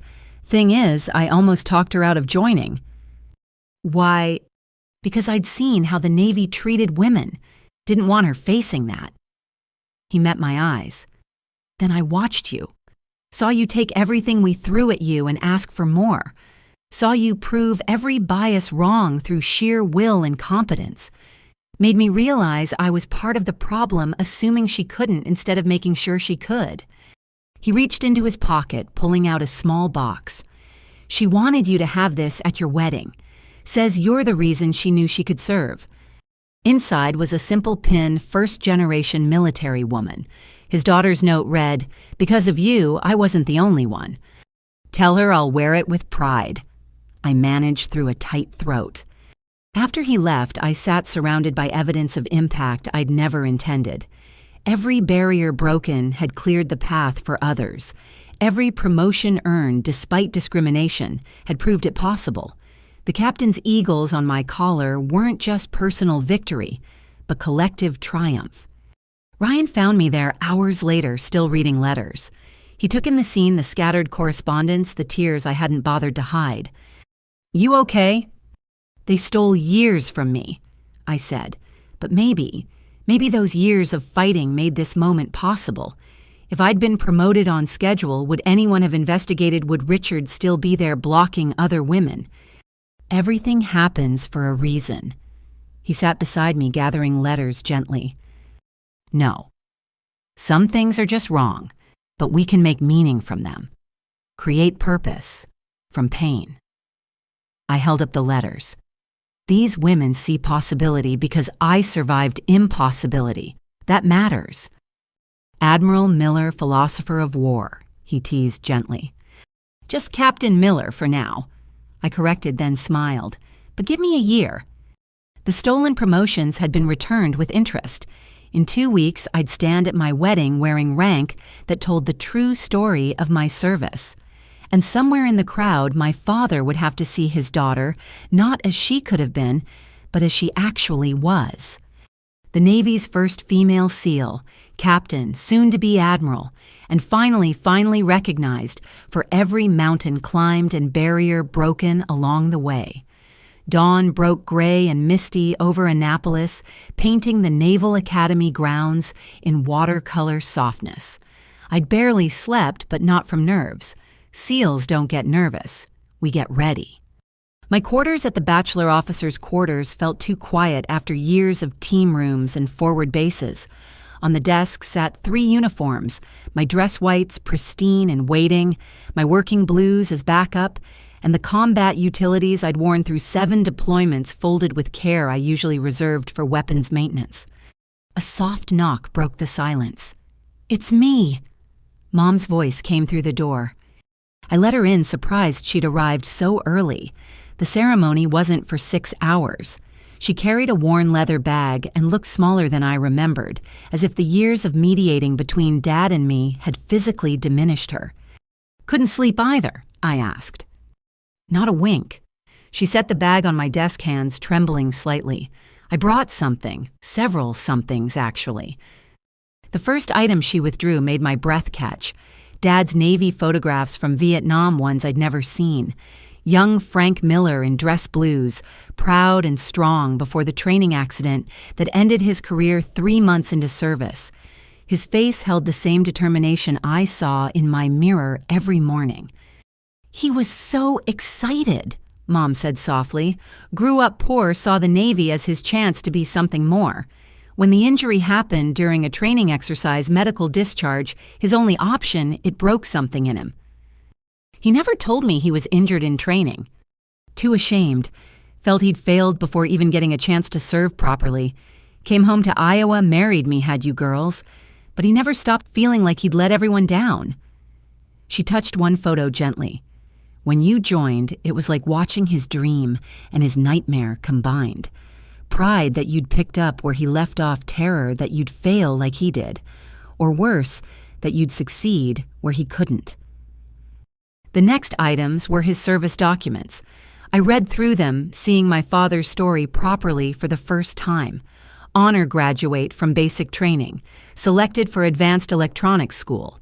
Glowing evaluations before the accident that crushed 3 vertebrae and left him with permanent limitations. Why didn't he ever tell me this? Because Frank Miller doesn't do vulnerable. He does angry, stubborn, protective, but not vulnerable. Mom pulled out another envelope. This came yesterday. He doesn't know I took it. Inside was a printed email to Dad from someone named Marcus Webb. It took me a moment to place the name one of his construction crew. The email contained a link to a news article about my promotion to captain, with Webb's note, "Boss saw this about your daughter. You must be so proud. What an incredible achievement." Dad's response, sent at 3 a.m, was brief. "She earned it. Every bit of it. Frank." "He's trying," Mom said. "In his broken way, he's trying to understand who you've become, but 20 years of patterns don't change overnight." "Is he coming today?" "I don't know, sweetheart. He put on his suit this morning, then took it off, then put it on again. He was sitting in the garage when I left holding that shadow box he sent you." A harder knock interrupted us. "Miller, you decent!" Walsh's voice boomed through the door. I opened it to find my entire team in the hallway dress uniforms, already sharp grins wide. "Tradition states the groom's not supposed to see the bride before the wedding," Rodriguez announced. "Nothing about the bride's brothers. We're here for inspection, preparation, and general harassment." They flooded in, filling my small quarters with their energy. Someone produced coffee and pastries from the academy mess. Lopez set up a portable speaker, filling the space with classic rock. It should have felt like chaos, but instead felt like home. Ma'am Walsh addressed my mother formally. "We're honored you're here. Your daughter saved most of our lives at least once. We're hoping to return the favor by making sure she looks squared away for the big day." Mom's eyes widened as 6 Navy SEALs began fussing over uniform preparations, with the intensity usually reserved for weapons checks. Rodriguez steamed wrinkles from my whites, while Jensen polished my shoes to mirror brightness. Thompson checked ribbon placement with a ruler. "The trident goes exactly here." Walsh measured from my collar, "and the blue one from the team's gets positioned." He paused, looking at my ribbons. "Hold up. These aren't the right ones." He was correct. My ribbon rack still showed commander's insignia, not the captain's updates I'd received 3 days ago. "I haven't had time to update them," I admitted. "Unacceptable," Walsh declared. "Lopez, you brought the spare ribbons." "Always prepared, Chief." What followed was a masterclass in military precision. They rebuilt my ribbon rack from scratch, each decoration placed perfectly. Navy Cross on top, Silver Star below, bronze stars in their row. The combat action ribbon that represented first blood. Campaign medals from conflicts most people couldn't pronounce. "There." Walsh stepped back. "Now you look like the warrior you are." Mom watched it all with fascination. These men who jumped from airplanes and stormed enemy compounds were debating the exact angle of my shoulder boards with artistic intensity. "You're her family too," she said quietly to Walsh. "Yes, ma'am, the kind you choose by bleeding together." Another knock brought Helen Morrison, the Admiral's wife, carrying a garment bag and wearing the determined expression of a woman on a mission. "Gentlemen, Mrs. Miller." She nodded regally. "I need the room. Female preparations require privacy." The SEALs filed out with exaggerated groans about being evicted. Walsh paused at the door. "We'll be right outside if you need us. And Miller, that thing we discussed, it's all arranged. Trust the plan." After they left, Helen unzipped the garment bag, revealing not clothing but accessories. A hairstyling kit that looked professional grade, makeup selected specifically for photography under military lighting, small touches that wouldn't violate uniform regulations but would ensure I looked polished. "You don't need any of this." she said, arranging items on the desk. "You're beautiful as you are, but weddings are theater, and we're going to make sure you own that stage." As she worked on my hair, pinning it into a style that was regulation perfect, but somehow elegant, she talked about her own military wedding 40 years ago. "Different era," she mused. "I was a Navy nurse. Jim was fresh from SEAL qualification. My parents were horrified I'd chosen someone in special operations. His parents were confused why he'd marry someone with her own career. We proved them all wrong, one deployment at a time. How did you manage it? The separations, the secrets, the fear." "By remembering that extraordinary love requires extraordinary understanding. Your Ryan gets that. I've watched him at events, how he looks at you. He sees your strength as something to celebrate, not compete with." Mom had been quiet during this exchange, but now spoke up. "I never got that. With Frank, I mean. He needed me to be less so. He could feel like more. I let myself shrink to fit his vision." She met my eyes in the mirror. "I'm so proud you refused to do the same." A text arrived from Ryan. "Banished to the other side of campus by your brothers. They take this tradition seriously. Can't wait to see you. All my love." "Smart man," Helen approved. "Now let's talk about the ceremony additions." "Additions." She smiled mysteriously. "Admiral Morrison may have made some arrangements. Nothing that changes your vision, just enhancements. Trust us." By the time she finished, I looked like myself, but elevated. The hair perfectly secured subtle makeup that would last through tears and Maryland humidity. Mom added the final touch, pinning Dad's Vietnam service pin to the bouquet of white roses and blue delphiniums. "Whether he's there or not, part of him will walk with you," she said. A commotion in the hallway preceded another visitor. Admiral Morrison himself in full dress, whites with enough ribbons to stock a craft store. "Captain Miller," he said formally, then grinned. "Ready to make history again." "Sir." First female SEAL to have a full military wedding at the Academy. First to wear Captain's Eagles earned in combat to her own ceremony. First to have representatives from every special operations unit in attendance. He paused dramatically. "And first to have what's waiting outside." Through the window, I could see the Academy grounds filling with people. But not just any people. Uniforms from every service branch. Army Special Forces in their green berets, Marine Raiders in dress blues, Air Force Pararescue in their distinctive maroon, and everywhere SEALs. So many SEALs. "Sir, how many—" "Last count 150 operators who've served with you or been impacted by your service. They started arriving yesterday. Some flew in from active deployments." His expression grew serious.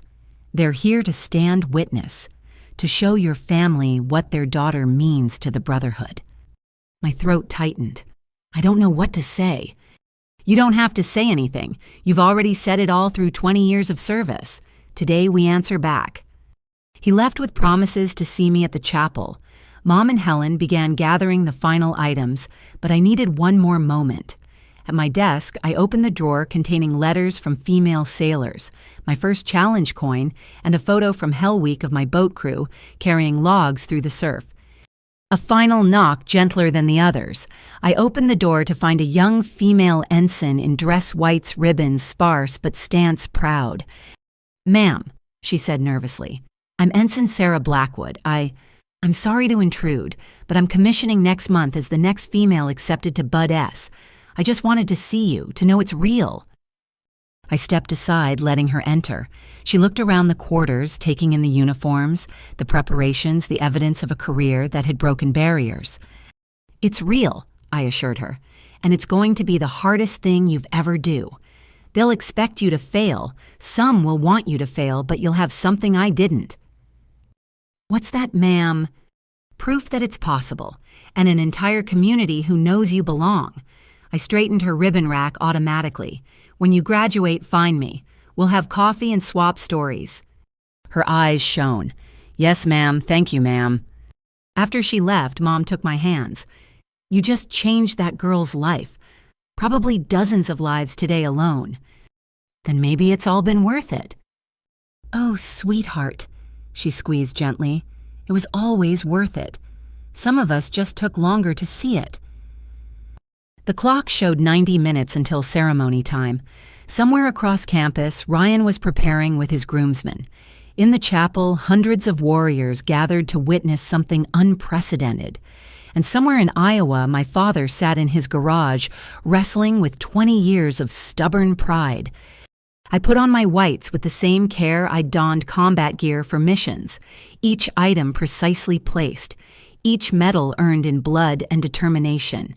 The captain's eagles gleaming on my collar, finally telling the truth of my service. "How do I look?" I asked Mom and Helen. "Like yourself," Mom said simply. "Finally, completely unapologetically yourself." Outside, I could hear my brothers gathering their voices, carrying through Academy grounds. 150 of America's finest warriors come to stand for one of their own. Whatever happened next, I wouldn't face it alone. The scared girl from Iowa was gone. In her place stood Captain Chastity Miller, ready to walk toward her future, with the full weight of her past worn proudly on her shoulders. Time to make history, again. The Naval Academy Chapel stood like a white beacon against the September sky, its copper dome gleaming in the afternoon sun. From the parking area, I could see guests already filing in a river of dress uniforms from every service branch. My heart hammered with anticipation as Helen Morrison's driver navigated through the security checkpoint. Deep breaths. Mom coached from beside me, though her own hands trembled in her lap. "You faced worse than this." She was wrong. Combat was simpler. In combat, you knew who the enemy was. As we pulled up to the designated arrival area, I saw him immediately. Dad stood near the chapel entrance in his one good suit, the charcoal gray one he wore to funerals and court dates. His face was set in familiar lines of disapproval, jaw clenched as he surveyed the military crowd with obvious disdain. "He came," Mom breathed. "To make a scene. I predicted already stealing myself." Helen's driver opened our door and I stepped out in full dress whites, every ribbon and medal precisely placed.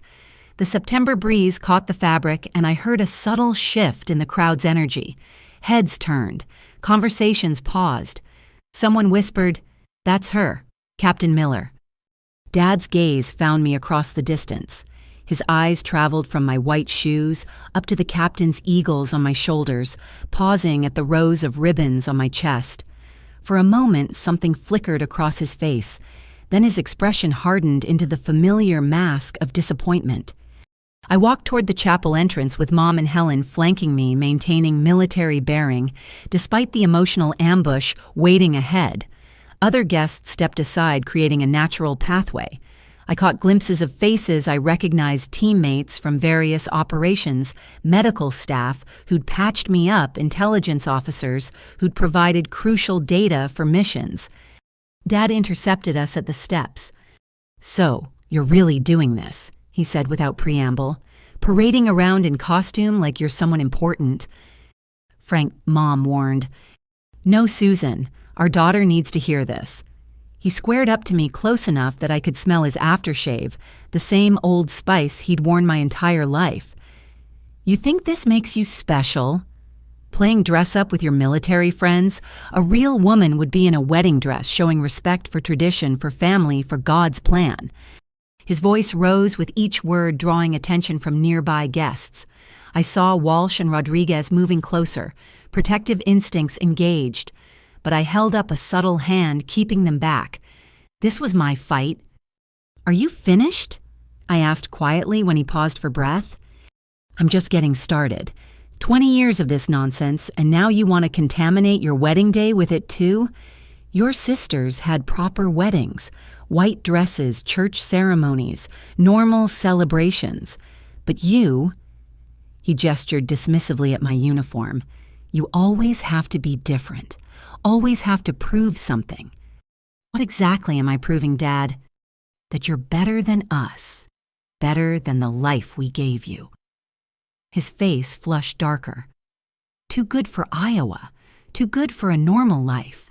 Too good to give me grandchildren or be a proper daughter." The chapel doors opened behind him. I couldn't see inside from this angle, but Dad was positioned perfectly to view the interior. Whatever he saw made his words die mid-sentence. "Sir." A young Marine in dress blues appeared at the door. "We're ready for the bride's arrival." Dad turned back to me, mouth still open to continue his tirade, when a voice rang out from inside the chapel.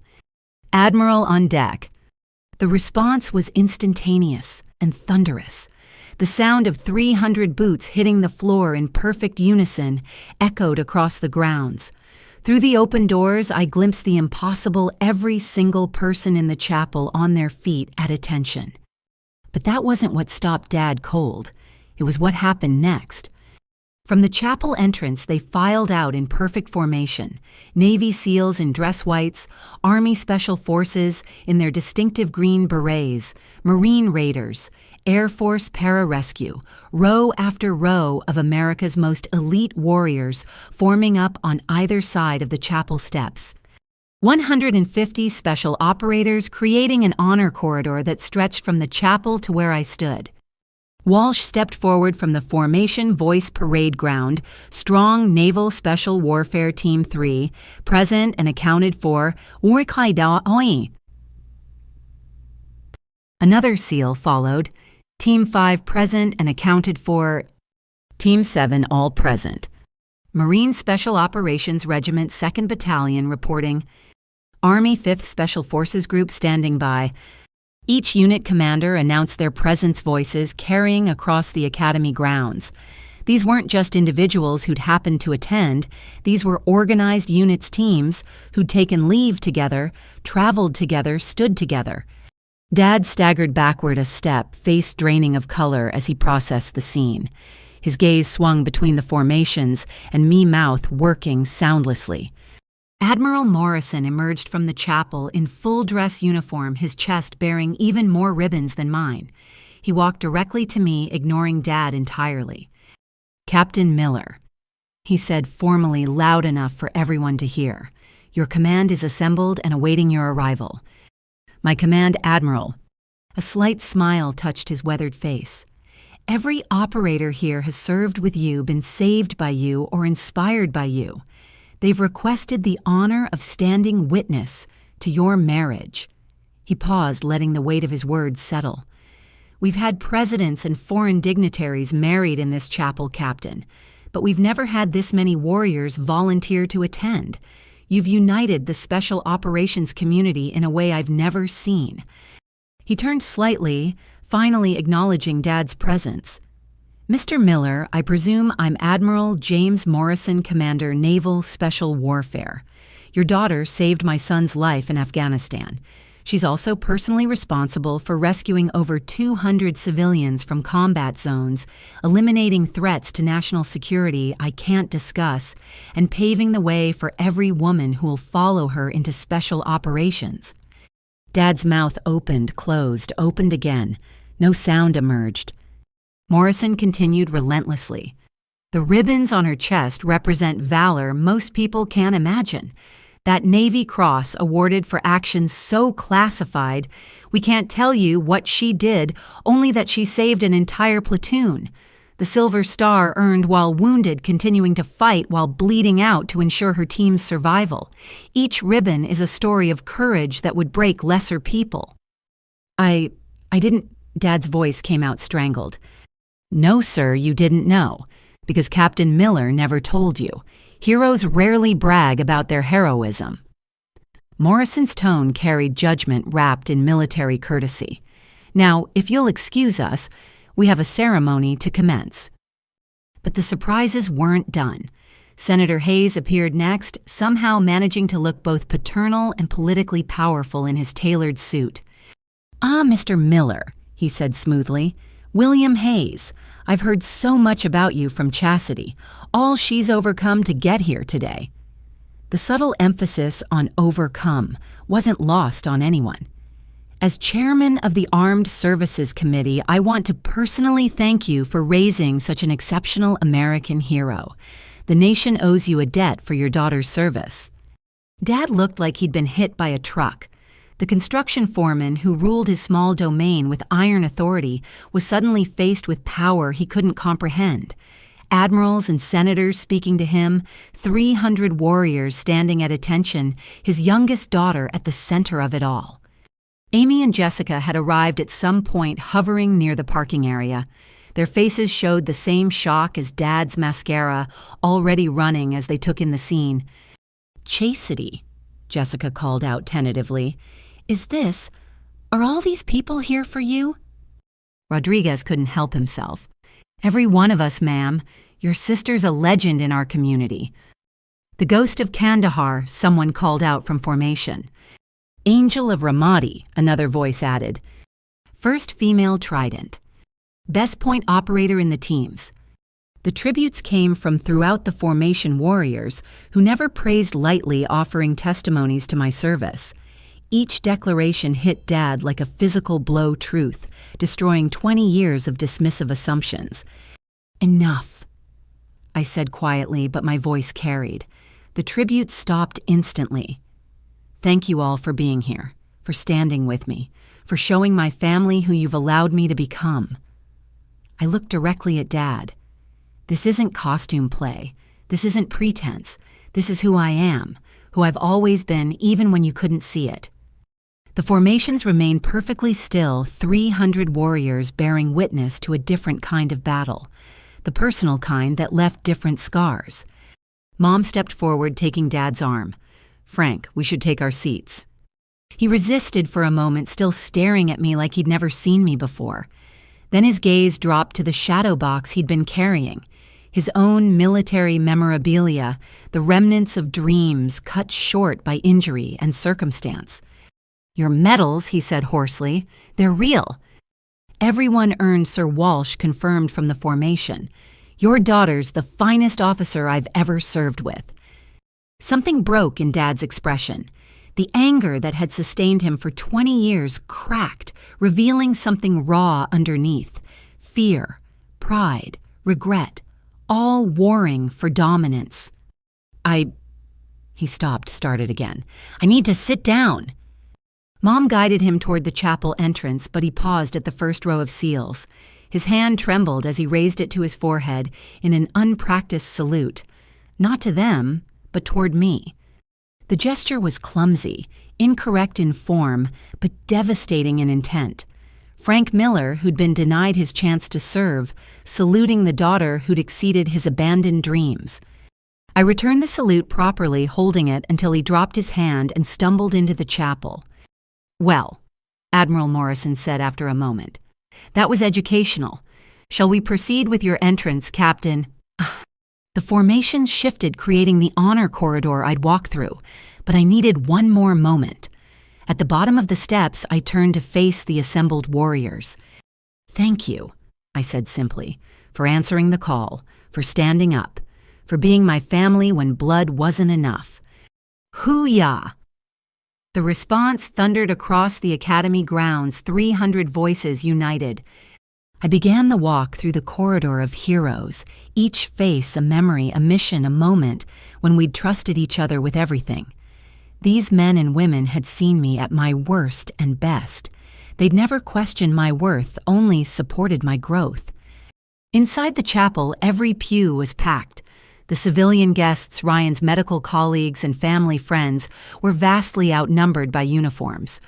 But on the front row, Dad sat slumped between Mom and Amy, still clutching his shadow box like a lifeline. He looked up as I passed, and for the first time in 20 years, I saw my father truly see me. Not the daughter he'd wanted, or the woman he'd tried to force me to become, but Captain Chastity Miller, naval officer, special operator, warrior. The recognition broke him. Tears ran down his weathered face as he mouthed 2 words. "I'm sorry." 20 years too late, but something. I nodded acknowledgement and continued to the altar where Ryan waited, his smile bright enough to guide ships home. Behind me, 150 warriors filed into standing room only positions along the walls. My brothers in arms surrounding me with their presence, their protection, their pride. Whatever happened next, I'd proven everything that needed proving. Not to him, but to myself. The rest was just ceremony. The chapel fell into expectant silence as I reached the altar. Ryan's hand found mine warm and steady, grounding me in the moment.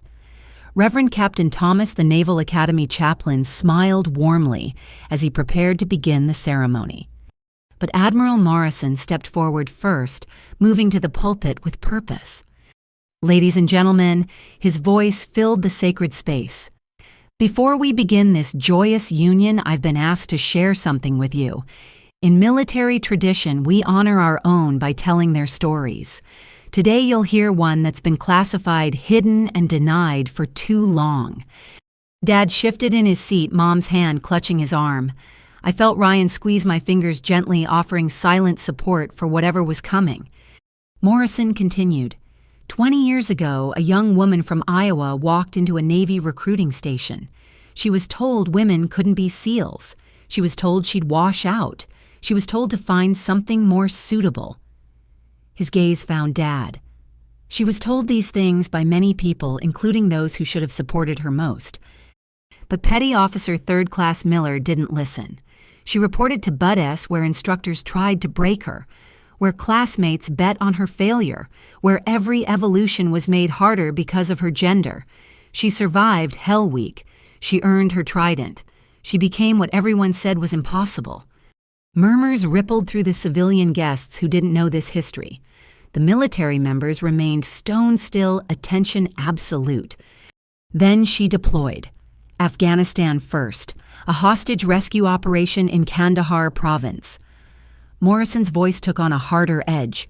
12 international aid workers held by Taliban forces, building rigged with explosives, guards using human shields. The assault team was pinned down, unable to advance without triggering devices that would kill everyone. I remembered that night with crystal clarity, the smell of cordite and fear, the weight of responsibility. Then Petty Officer Miller did something that shouldn't have been possible. She identified a structural weakness in the building's construction. While under fire, she scaled the exterior wall, entered through a damaged roof section, and eliminated 6 guards in absolute silence. She then guided the hostages out through the same route while her team provided cover. 12 lives saved, 6 enemy combatants eliminated, 0 friendly casualties. For this action, she received her first Bronze Star. She was 22 years old. Senator Hayes stood next, moving to join Morrison at the pulpit. "If I may, Admiral—" "Please, Senator." Hayes faced the congregation with his politician's presence, but his words carried personal weight. "I've served on the Armed Services Committee for 15 years. I've read thousands of service records. I've never seen one like Captain Miller's." He pulled out reading glasses and an official document. Operation Inherent Shield Syria. Captain Miller's team was tasked with eliminating a chemical weapons facility. During exfiltration, their helicopter was hit by ground fire. The pilot was killed instantly. The aircraft crashed in enemy territory. 5 team members severely injured, including the officer in charge. I closed my eyes, briefly feeling phantom pain from injuries long healed. Captain Miller, then a first-class petty officer, assumed command, despite a shattered collarbone and severe lacerations. She established a defensive position, administered medical aid, and coordinated close air support while fighting off repeated enemy assaults. When rescue arrived 6 hours later, every American was still alive. The chemical weapons facility was destroyed. 32 enemy fighters were confirmed killed, majority by Miller's direct action. For this, she received the Silver Star. The citation was edited down from a higher award due to administrative concerns. We now know those concerns were one man's prejudice against promoting a female SEAL. Gasps came from the civilian section. Amy had her hand pressed to her mouth. Jessica stared at me like she'd never seen me before. Dad sat, rigid tears streaming down his face. "But that's not why we're telling you this," Hayes continued. "We're telling you because Captain Miller never has. In 20 years of extraordinary service, she's never once complained about missed promotions, denied recognition, or systemic discrimination. She simply continued serving, saving lives, protecting America's interests in places we can't even name. Admiral Morrison took over again. Ramadi, Iraq, Captain Miller identified and neutralized an entire insurgent cell, planning attacks on schools. 43 children's lives saved. Somalia. She led a raid that rescued a kidnapped American diplomat, carrying him 2 miles to extraction while wounded. Yemen. Classified operation that prevented, well, I can't tell you what it prevented, but Homeland Security was preserved. Lebanon. Syria again. Afghanistan multiple times, each deployment adding to a record of valor that stands unique in naval special warfare history. He paused, letting the weight settle over the chapel. Which brings us to one particular mission, Afghanistan Forward Operating Base Chapman. A routine patrol turned into complex ambush, multiple casualties. Among the wounded was Lieutenant James Morrison, my son. The Admiral's voice caught slightly. Helen Morrison in the front row wiped her eyes. He was exposed, bleeding out, direct enemy fire, making rescue impossible. Captain Miller, then Petty Officer Miller, broke cover, crossed 75 meters of open ground under heavy machine gun and RPG fire. She reached my son, threw him over her shoulders, and carried him to safety while engaging enemy positions. The medical officer said 5 more minutes would have been too late. My son lived because Captain Miller valued his life above her own. When I tried to thank her later, she said she was just doing her job, as if heroism were routine, as if sacrifice were standard operating procedure. Morrison stepped down from the pulpit, walked to where I stood, and did something that stopped my heart. He removed his own Navy Cross from his uniform and held it up. This was awarded to me for actions in Desert Storm. It pales compared to what you've earned. He turned to face the congregation. Captain Miller wears the Navy Cross, the service's second highest decoration. She should be wearing the Medal of Honor. The only reason she isn't is because the operation where she earned it remains classified. A sound escaped Dad's throat, audible in the chapel's acoustics. Raw pain mixed with pride too long denied. 47 successful operations. Morrison continued. Over 200 confirmed lives saved. First woman to complete SEAL training. First to deploy with teams. First to lead operations. And despite facing discrimination that would break most people, never once compromising her integrity or commitment.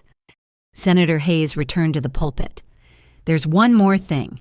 Captain Miller, would you please stand and turn to face the congregation? I did, feeling exposed in a way combat never achieved. 300 faces looked back at me, but I focused on my family. Mom openly weeping, Amy and Jessica clutching each other, and Dad stood. Slowly, painfully, like Atlas, shouldering the world. His shadow box fell forgotten to the pew as he raised his hand in a proper salute. This time, the form was correct. He'd been practicing. One by one, every military member in the chapel stood and saluted. 300 warriors rendering honors to one of their own. The civilian guests rose as well, hands over hearts, Ryan's medical colleagues who'd heard him speak of me, but never knew the full truth. Captain Chastity Miller. Senator Hayes said formally, "Your nation thanks you for your service, your sacrifices, your silence when you could have screamed about injustice, your persistence when everything said quit. You represent the best of America's warrior tradition." He nodded to someone in the back. The chapel doors opened and a Marine honor guard entered in perfect formation. They marched to the altar, executed precise facing movements, and presented arms. The lead Marine spoke in a voice that carried centuries of tradition. By order of the President of the United States and the Commandant of the Marine Corps, Captain Miller is hereby recognized as an honorary Marine Raider with all privileges and responsibilities thereof. He presented a ceremonial K-bar knife, the Marine's signature blade handle, first. For valor that transcends service boundaries, Semper Fidelis Captain. I accepted the blade with hands that barely trembled. Semper Fi Marine. The Army Special Forces commander stood next. By order of the Commanding General, United States Army Special Operations Command, Captain Miller is inducted as an honorary member of the Special Forces Regiment. He presented a green beret. For excellence that defines the warrior spirit, de oppresso liber. De oppresso liber, I echoed. The Air Force Pararescue Commander followed with their maroon beret, for saving lives under impossible conditions, that others may live. Each Special Operations Unit presented their symbols recognizing me as one of their own. The weight of tradition of acceptance of brotherhood extended across service lines, pressed down like a physical force. Through it all, Dad remained standing, saluting tears cutting channels down his weathered face. Finally, Admiral Morrison spoke again. Before we return to the joy at hand, there's one last order of business. He pulled out an official document. Captain Miller, by direction of the Secretary of the Navy, you are hereby meritoriously promoted to the rank of Rear Admiral Lower, half effective upon completion of administrative requirements. Congratulations, Admiral Select Miller. The chapel erupted. Warriors who'd faced death without flinching cheered and applauded. Shouts of hoo-yah and hoo-ah mixed with Marine auras in a thunder of celebration. I stood frozen, unable to process. Admiral. They were making me an admiral. The youngest female flag officer in Navy history. From seaman recruit to admiral in 20 years, despite every obstacle. Through the noise, I heard one sound clearly. A broken sob from the front row. Dad had collapsed back into his pew, head in his hands, shoulders, shaking with 20 years of suppressed emotion. Morrison raised his hand for silence. Now then, Chaplain Thomas, I believe we have a wedding to conduct. As the honor guard withdrew and people resumed their seats, I caught Dad's eye. He looked destroyed and rebuilt simultaneously, like a man who'd discovered his entire worldview was wrong, but found something better in the wreckage. I see you, he mouthed silently. I finally see you. I nodded once, then turned back to Ryan, who'd waited patiently through military tradition and family catharsis. Hi, I whispered. Hi yourself, Admiral Select, he grinned. Ready to get married? Never been more ready for anything in my life. Chaplain Thomas cleared his throat, smile warm despite the emotional tempest we'd weathered.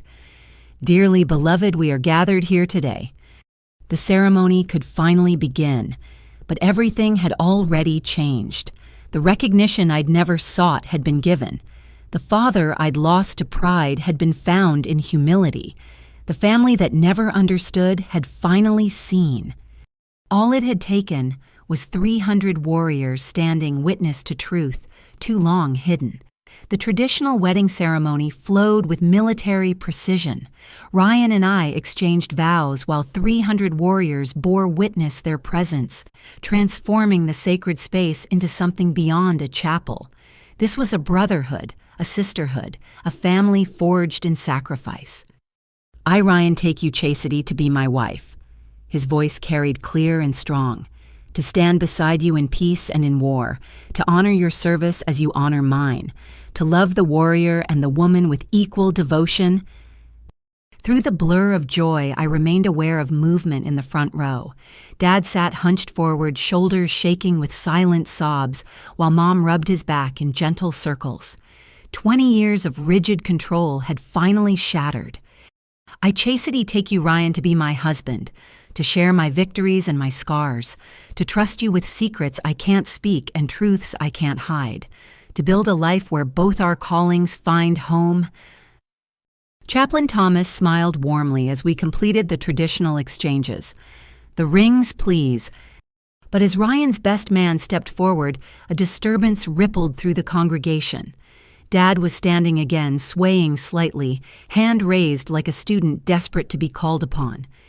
Sir, Chaplain Thomas inquired gently, is everything all right? No, Dad's voice cracked. Nothing's all right. I need to say something. Mom tried to pull him back down, whispering urgently. Amy and Jessica looked mortified. The military members tensed, ready to intervene if needed. I felt Ryan's hand tighten on mine. Dad, I started. Please. He interrupted the word broken glass in his throat. 20 years I've waited. 20 years I've been wrong. Let me. Admiral Morrison rose from his position. Mr. Miller, perhaps this could wait until the reception. No. The word exploded out with surprising force. Dad gripped the pew in front of him, knuckles white. I've waited too long already. Made her wait too long. Made her prove herself over and over when I should have just believed. Chaplain Thomas looked to me for guidance. I nodded slowly, heart racing. Dad turned to face the congregation, this man who'd never shown vulnerability, now stripped bare before 300 witnesses. He reached into his jacket, pulling out something small and metallic. "This is my service pin," he said, voice gaining strength. 3 months. That's all I managed before a training accident sent me home. Broken back, broken dreams, broken man. He laughed bitterly. Came back to Iowa feeling like a failure. Married Susan, had 3 girls when I wanted sons. Spent 20 years angry at God for giving me daughters instead of boys to carry on what I couldn't finish. He turned to look at me directly. Then my youngest joins up. The one who tried hardest to please me. The one I pushed away furthest. And what does she do? She becomes everything I couldn't. Not just a sailor, a SEAL, not just serving, leading, not just surviving, thriving. His voice broke completely, and I hated her for it. Gasps from the civilian section. The military members remained still, recognizing confession as its own form of courage. Every medal she earned felt like judgment on my failure. Every rank she gained reminded me of what I'd lost. So I diminished it, dismissed it, told myself she was playing soldier, pretending to be something she wasn't. Tears flowed freely down his face. Because if I admitted she was real, I'd have to admit I was the pretender, the failure, the coward. "Dad, you're not," I began. "Yes, I am." He cut me off. A coward. Too scared to face my own daughter's success. Too proud to celebrate her victories. Too stubborn to see the warrior she'd become. He held up the service pin, this small piece of metal that represented everything lost and found. I saved every article about her, every mention in Navy Times, every blog post from military families, hidden in a box in my garage like contraband, reading about my daughter's heroism in secret while telling her to her face she was wasting her life. Mom stood beside him now, tears matching his. Amy and Jessica clung to each other, mascara ruined beyond repair. But today, Dad continued, voice growing stronger. I watched 150 warriors salute my baby girl, heard admirals and senators describe acts of courage I can't even comprehend, learned she saved hundreds of lives, prevented disasters, bled for strangers in countries I can't pronounce. He walked out of the pew, approaching the altar on unsteady legs. The honor guard didn't stop him. Something in his broken dignity commanded respect. Captain, Admiral, Chastity. He stood before me, this man who'd towered over my childhood, now seeming small and fragile. I failed you. As a father, as a man, as an American who should have honored your service from day one. I let pride and jealousy and fear rob us of 20 years. He held out the service pin. I know I don't deserve forgiveness. No, I can't make up for missed promotions, missed celebrations, missed everything. But I want you to have this, the only military honor I earned. Want you to know that if I could go back, I'd be the first one cheering when you signed up. First one at your graduation. First one saluting when you proved everyone wrong. His hand shook as he extended the pin. You're not Frank Miller's disappointing daughter. You're Admiral Chastity Miller, hero and warrior. And I'm just the fool who took 20 years to see it. The chapel held its breath. I looked at the pin, this small symbol of dreams deferred and identity fractured. Then at the man offering it, finally broken open enough to let truth in. I don't need your pin, Dad, I said softly. His face crumpled further, hands starting to drop. But I'll take my father back, if he's finally ready to see me. The sob that escaped him echoed off the chapel walls. He swayed forward, and I caught him letting him collapse against the daughter he'd pushed away for 2 decades. His tears soaked into my dress whites, and I held him while he shook apart. I'm sorry," he whispered over and over. "So sorry, my warrior girl, my hero, I'm so sorry." Behind him, the congregation blurred through my own tears. Ryan stood patient and understanding, knowing this reconciliation was as important as any vow we'd exchange. The military members watched with approval, recognizing redemption when they saw it. Finally, Dad pulled back, trying to compose himself. He looked around the chapel, taking in the faces of those who'd stood where he'd failed.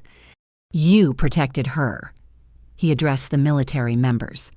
"Were her family when I wouldn't be. Thank you. Thank all of you." He turned to Walsh and my SEAL team.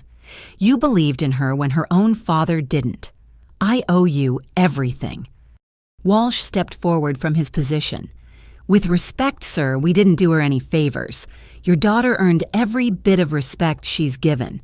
We just had the privilege of witnessing it." Dad nodded, then surprised everyone by his next move. He walked to Admiral Morrison and extended his hand. "Admiral, I understand your son serves because of my daughter's actions. I'd like to learn more about all of it.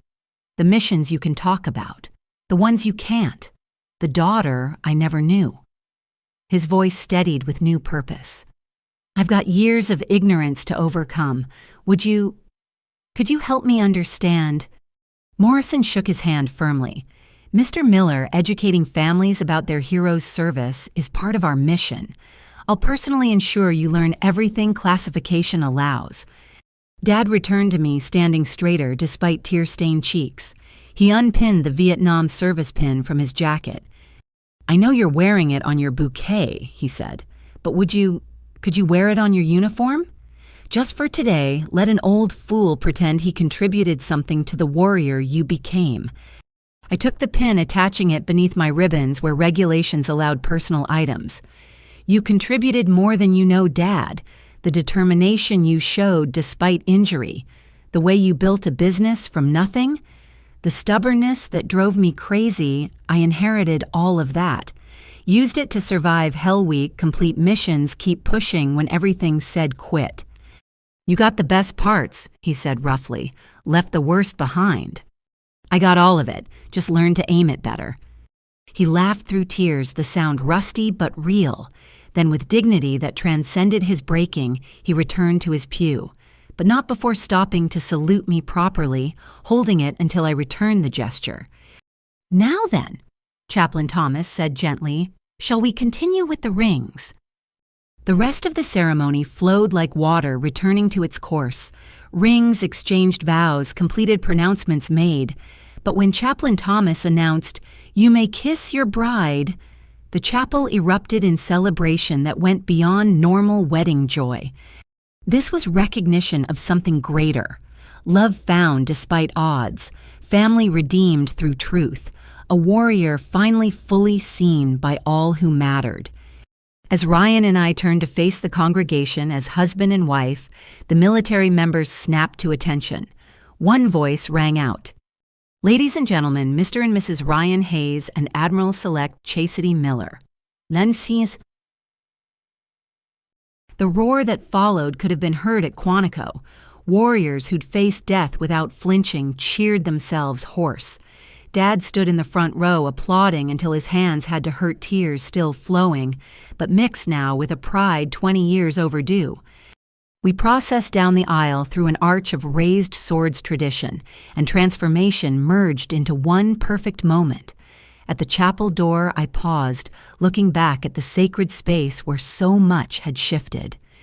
Dad caught my eye across the distance, raised his hand to his heart, mouthed, "My hero." 20 years late, but finally home.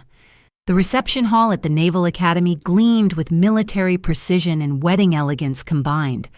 Round tables draped in navy and gold hosted groups that would never naturally mix Navy SEALs, sharing stories with Ryan's surgical colleagues, Marine Raiders comparing notes with Senator Hayes's political associates, my Iowa relatives surrounded by more brass than they'd seen in their entire lives. At the head table, I finally had a moment to breathe. Ryan's hand found mine under the tablecloth thumb, tracing gentle circles on my palm. "How are you holding up, Admiral?" he murmured. "Still processing," I admitted. 20 years of fighting for recognition I told myself I didn't need. And then everyone saw you at once. The reception flowed with surprising ease.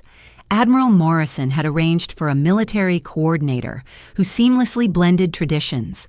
The cake cutting with Ryan's grandfather's Marine Corps sword. Toasts that ranged from Walsh's hilarious and heavily edited training stories to Helen Morrison's elegant welcome to the military spouse community. But I kept watching Dad.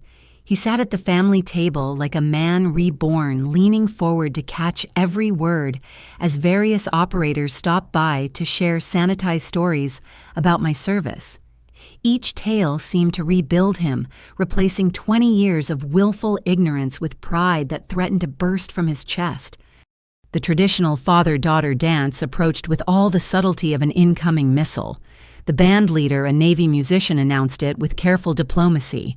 "Ladies and gentlemen, we invite the father of the bride and Admiral-Select Miller to share their dance." Dad rose immediately, crossing to me with purpose that reminded me he'd once been military himself, however briefly. He extended his hand formally. "May I have this dance, Admiral?" "Just Chastity, Dad. I'm just Chastity." "No," he said firmly. "You're never just anything again, not to me." We moved on to the dance floor as the opening notes of My Girl began his choice communicated to the band without my knowledge. His hand on my waist trembled slightly, whether from emotion or age I couldn't tell. "I used to dance with you standing on my feet," he said quietly. "Remember you were maybe 4, demanded to dance at Amy's birthday party." "I remember." "Even then you were determined, wouldn't let me stop until you'd learned the basic steps." His voice roughened. "Should have seen it then. The warrior you'd become. Instead, I spent 20 years trying to make you small enough to fit my vision." "Dad." "No, let me finish. I've got 20 years of apologies to make, and one dance isn't enough time."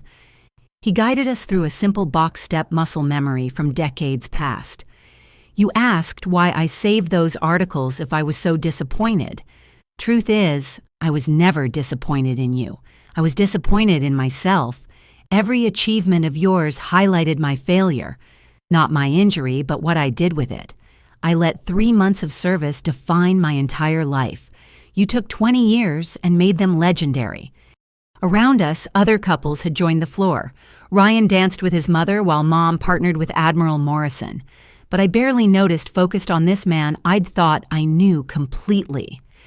"The worst part," Dad continued, "is what I stole from you. Not just support or recognition, but safety. You had a home where you should have felt celebrated, and I made it a battlefield. You conquered real enemies overseas while fighting a war in your own family." "I learned to fight from watching you," I said. "The way you built your business after the injury, never accepting limitations, always pushing forward. You taught me that even if you didn't mean to." He pulled back enough to meet my eyes. "Don't give me credit I don't deserve. You succeeded despite me, not because of me." A sad smile crossed his face. "Though, if we're being honest, maybe that stubbornness to prove me wrong drove you further than support would have. We'll never know." "No, we won't." He spun me gently, surprisingly graceful. "But we've got future to work with. Your mother tells me you and Ryan are thinking about children eventually. Someday, when deployments slow down. I'd like to be a better grandfather than I was a father, if you'll let me." The music began to fade, but Dad held on for an extra moment. "Chastity, can I ask you something? Of all the things you've done, all the missions and medals and ranks, what are you most proud of?" I thought carefully. "Honestly, today, standing up there in full uniform with everyone watching, being exactly who I am without apology or compromise. The scared 18-year-old who ran away to the Navy dreamed of belonging somewhere. Today I belonged everywhere, in the military and love, even in my own family. That's the real victory. His eyes filled again. Then I'm proud of today, too. Proud I finally got to see it. The music changed to something upbeat, and the dance floor filled with celebrating guests. Dad led me back toward the head table, but stopped suddenly, spotting someone in the crowd. Is that Tom Garrison?" I followed his gaze to a table near the back, where indeed Tom sat, looking deeply uncomfortable, apparently someone's plus one. "Small world," I murmured. Dad's expression hardened with purpose. "Excuse me for one moment." Before I could stop him, he strode across the reception hall. The crowd seemed to part, sensing drama. I hurried after him, Ryan appearing at my side. "Tom." Dad's voice carried clearly. "Fancy seeing you here?" Tom half rose from his seat, face flushing. "Frank, I didn't know you'd be... I came with a colleague who knows the groom's family." "Sit," Dad commanded. "I've got something to say, and you're going to hear it." The surrounding tables fell quiet, sensing confrontation. Several SEALs shifted position, ready to intervene if needed. 20 years ago, Dad announced loud enough for half the room to hear, "I tried to set this man up with my daughter. Told him she'd thrown her life away joining the Navy. Promised him I'd convince her to quit and marry him." He looked around the watching crowd. "Any of you fine military folks want to know what he said?" "Frank, please," Tom squirmed. "He said the military was no place for women, said he'd help her see sense once they were married, even offered to arrange a hardship discharge so she could raise his son from his failed first marriage." Dad's voice dripped contempt. I thought I was doing right by her, thought I was saving her from a hard life. He turned back to Tom. "Take a good look around this room, Tom. See these warriors. They trust my daughter with their lives. See those medals on her uniform, each one earned in blood and sacrifice. See that man beside her, a surgeon who saves children in war zones and considers himself lucky to stand in her shadow." Tom seemed to shrink with each word. "You thought you'd be doing her a favor by marrying her, taking on damaged goods, as I so shamefully put it then." Dad's voice rose. "The only damaged goods in that restaurant 20 years ago were the two of us, small men trying to make her smaller. Thank God she was too strong for our poison." "Dad," I touched his arm, "he's not worth this energy." "You're right," Dad agreed. "But I need to say it. Need everyone to know how wrong I was, how magnificent you were for refusing our pathetic offer." He looked at Tom one last time. "Get out. This is a celebration for heroes and you don't qualify." Tom fled, literally abandoning his table mates and heading for the exit. The room erupted in applause and laughter. Dad stood there, chest heaving like he'd run a marathon. "Feel better?" I asked. 20 years better," he admitted. Then louder, "I need all of Chastity's military friends to know something. I was worse than that man. He was a stranger trying to diminish her. I was her father. Every one of you who supported her, who saw her worth. When I wouldn't, you're better men than I'll ever be. But I'm going to spend whatever time I have left trying to earn a fraction of your honor." Walsh stood up at his table. "Mr. Miller, with respect, you just showed more courage than half the men I serve with. Admitting you're wrong takes guts. Doing it publicly takes integrity. Doing it at your daughter's wedding in front of 300 witnesses. That's warrior spirit." Other voices joined in, offering absolution. I wasn't sure Dad deserved, but desperately needed. He stood there absorbing it, this man who'd hidden behind pride for 2 decades, finally exposed and somehow stronger for it. The rest of the reception became a celebration not just of marriage, but of transformation. Dad threw himself into conversation with every operator who'd share stories. He danced with Mom to amazed whispers from Amy and Jessica. He toasted Ryan's family with eloquence that surprised everyone. During the cake cutting, he approached with Mom and my sisters in tow. "We have something for you," Amy said, producing an envelope. Dad's idea, but we all contributed. Inside was a check that made me blink. Dad, this is every penny I saved for a proper wedding, he said. Since you gave us something infinitely better than proper. Consider it a down payment on the house I know you and Ryan will need. One with room for grandchildren and visiting parents who promise to actually be supportive. We can't accept this. You will, Mom said firmly. 20 years of Christmas and birthday gifts we should have given with pride instead of judgment. It doesn't make up for anything, but it's a start. Jessica, quiet until now, stepped forward. Chastity, I need to say something. Growing up, I parroted Dad because I wanted his approval, repeated his words about knowing your place, about proper roles for women. Then today, watching you stand up there with all those warriors saluting you. She swallowed hard. My daughter's 8. She's been saying she wants to be a soldier. I've been discouraging her, steering her toward appropriate interests. That stops today. If she wants to be a warrior like her aunt, I'll support her every step. Oh, Jessie, I pulled her into a hug. I mean it, she whispered fiercely. I'll even bring her to visit you on base.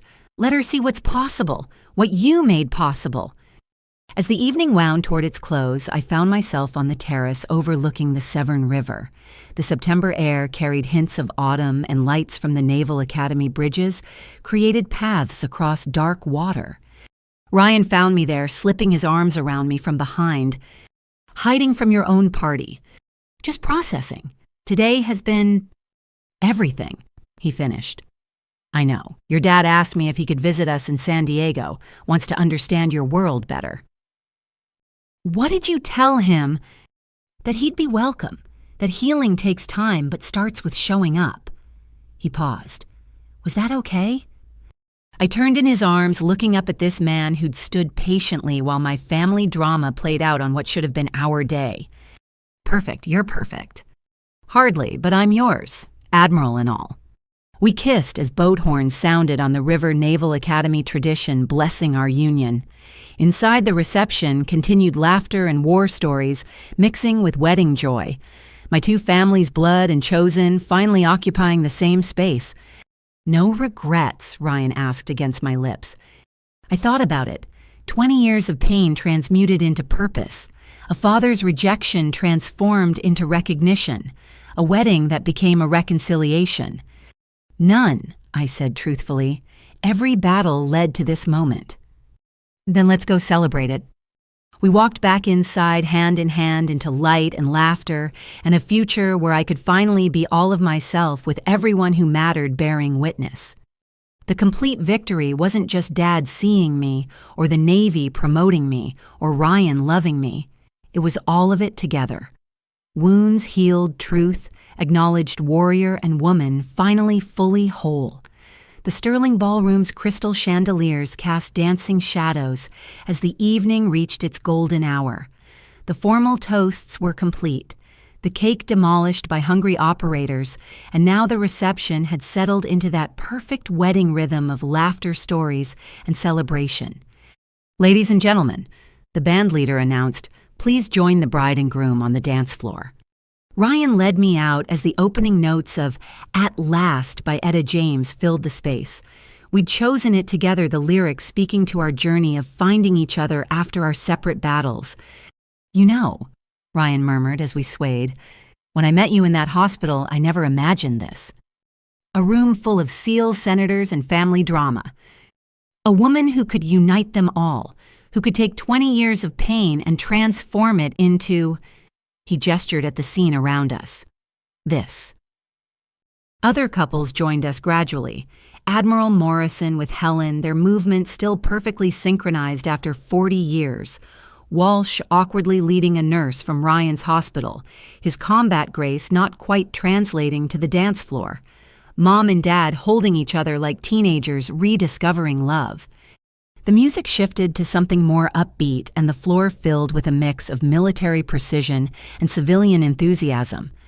I was laughing at Rodriguez attempting to teach Senator Hayes' wife to two-step when the band leader tapped the microphone. Folks, we have a special request. Would the bride please remain on the floor? We have a surprise." Ryan kissed my cheek and stepped back, leaving me alone in a suddenly empty circle. Confusion must have shown on my face because Walsh grinned from the sideline. "Trust us, Miller." The lights dimmed except for a single spotlight on me, then drums. Deep, rhythmic, primal drums that seemed to echo from somewhere ancient. From the shadows they emerged. My SEAL brothers moving in perfect synchronization. But this wasn't military drill. This was something else entirely. The haka, the Maori warrior dance. "Hi aha te mea nui," Thompson's voice rang out, starting the chant. "What is the most important thing?" "Hi tangata, hi tangata, hi tangata." The group responded, "It is people, it is people, it is people." They moved as one organism, feet stomping hands, slapping thighs and chests, faces fierce with warrior pride. The traditional Maori war dance learned from New Zealand, special forces during joint operations perform now for one of their own. Ka mate ka ora. We die, we die, we live. The power of it vibrated through the floor, through my bones. These men who'd faced death beside me, now honoring me with a dance reserved for the greatest warriors. Tears streamed down my face as I understood the significance. The movements grew more intense, more synchronized. Civilians pressed against the walls, awed and slightly intimidated by the raw display of brotherhood. The drums reached crescendo as the warriors dropped to one knee in perfect unison fists, striking the floor with a boom that rattled champagne glasses. "Awe hai," they shouted as one then silence. In that silence, Walsh stepped forward. "Miller, our sister, our warrior, you taught us strength has no gender. Courage has no limits. Family isn't just blood." He gestured to the kneeling SEALs. "We are your brothers, forever. Hoo-yah." The response thundered from every military throat in the room. I stood there, makeup destroyed, unable to speak. These men had given me what 20 years of fighting for my father's approval couldn't unconditional acceptance, respect, and love. But they weren't done. Music began again, different this time. Middle Eastern drums and strings. The SEALs rose and moved aside as another group took the floor. Female service members, some I knew, others I'd never met. Navy, Army, Marines, Air Force, even Coast Guard. They began to move in a dance I recognized from deployments learned from Afghan women who'd shared their culture during joint operations. A dance of resilience, of feminine strength, surviving in hostile environments.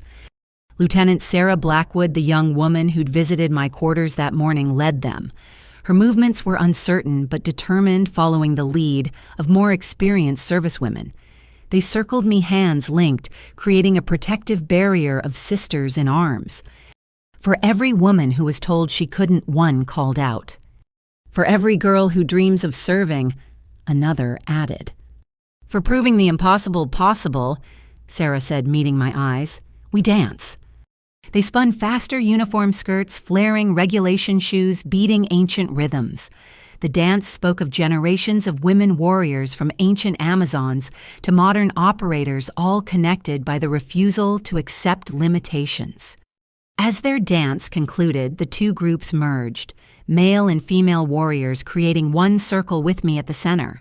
The music shifted again, and I recognized the opening notes of the Navy hymn. Eternal Father, strong to save, 300 voices sang together, whose arm hath bound the restless wave. Through the singing warriors, I saw my family. Dad stood ramrod straight, attempting to sing along, though he didn't know the words. Mom held his arm, tears flowing freely. Amy and Jessica clutched each other, finally, understanding that this was my true family, extended, not replaced. The hymn ended, but nobody moved. The moment held us all in its grip, too profound to break. Then Dad stepped forward. He walked through the circle of warriors who parted respectfully. In his hands was the shadow box he'd brought containing his meager military memories. He stopped before me, this man who'd spent 2 decades denying my service. "I have something to say." His voice carried clearly. "To all of you who've been her family when I failed to be." He turned in a slow circle, addressing the room. You showed her respect I withheld, gave her belonging I denied, celebrated victories I diminished. He opened the shadow box, revealing not just his service pins, but something new, a folded flag triangular in its case. This flag flew over Fob Chapman in Afghanistan, he said, voice breaking. Admiral Morrison helped me acquire it. The base where Chastity saved lives, where she became the ghost of Kandahar, where she proved everything I said was impossible. He held it out to me with shaking hands. I want you to have this. Display it in your home. Remember that even when your father was too blind to see you were serving under these colors, making them proud, making me proud even when I was too stupid to admit it. I accepted the flag its weight, both physical and symbolic. There's more, Dad continued. He pulled out a small leather journal. 20 years of letters I wrote but never sent. Apologies. Congratulations. Pride I couldn't voice. He placed it in my hands. Read them when you're ready, or burn them. But know that even in my worst moments, part of me always saw the hero you were becoming. The music started again, softer now. Dad extended his hand. One more dance, I promise not to ruin it with more speeches. We moved together as the crowd gave us space. This time, his steps were sure, leading me through movements that felt both foreign and familiar. You know, he said quietly, your mother and I used to dance every Friday night when we were young. Before kids, before injuries, before I let bitterness take over. She was so graceful like you are now. Why did you stop? Because I stopped doing all the things that made me happy, punishing myself for failing to be the warrior I dreamed of being. He spun me gently. Don't make my mistakes Chastity. Don't let service define you so completely that you forget to live. You've proven everything that needs proving. Now prove you can be happy. I am happy, Dad. I know. I can see it now. That Ryan, he's good for you. Grounds you without trying to tame you, like your mother did for me before I pushed her away. His voice grew thoughtful. I've been thinking about retirement. Selling the business, maybe traveling with your mom, visiting you in San Diego, being present for the life I missed. I'd like that. Would you, even after everything? I looked at this man who'd caused so much pain now, trying so desperately to heal what he'd broken. Family is complicated, Dad, but it's still family. The music was ending, but Dad held on for one more moment. I love you, Admiral Miller, my warrior daughter, my hero. I love you too, Dad. As we separated, the entire room erupted in applause. Not the polite golf claps of weddings, but the thunderous approval of warriors witnessing redemption. Ryan appeared at my side, slipping his arm around my waist. How are you holding up? Like I've been through Hell Week again, but emotional version. He laughed. Well, the night's almost over, just the send-off left. But first, one more surprise. Admiral Morrison took the microphone, calling for attention. Before our couple departs for their honeymoon, the Special Operations community has one more gift. He gestured to someone at the back. A color guard entered bearing flags from each service branch. Behind them, representatives from every Special Operations unit formed up. They created an honor corridor leading to the ballroom exit. Tradition holds that warriors are sent to new missions with proper ceremony, Morrison announced. Marriage is the ultimate joint operation requiring all the skills you've learned, and some you'll have to develop. Captain Miller, Mr. Hayes, your mission awaits. Ryan and I linked hands, moving toward the corridor. As we passed each group, they called out, Navy SEALs, fair winds and following seas. Army Special Forces de Opresso Liber. Marine Raiders Spiritus Invictus. Air Force Special Tactics first there. At the end of the corridor, my team waited. Walsh stepped forward with a final gift, a paddle traditional SEAL memorabilia with brass plaques from every operation we'd shared. So you never forget where you came from, he said gruffly, or who's got your six, no matter where life takes you. I hugged him fiercely, this brother in everything but blood. We passed through the honor guard into the September night. Behind us, 300 voices rose in the warrior cry that transcended service branches. Hoo-yah! But the most important voice was quieter. Dad stood at the doorway, Mom beside him, both waving like parents sending their child to first day of school. "Make us proud," he called out. I laughed through tears, waving back. "Already did, Dad. Already did." As our car pulled away from the Naval Academy, I looked back at the chapel illuminated against the darkness. Today had rewritten 20 years of pain into a story of triumph.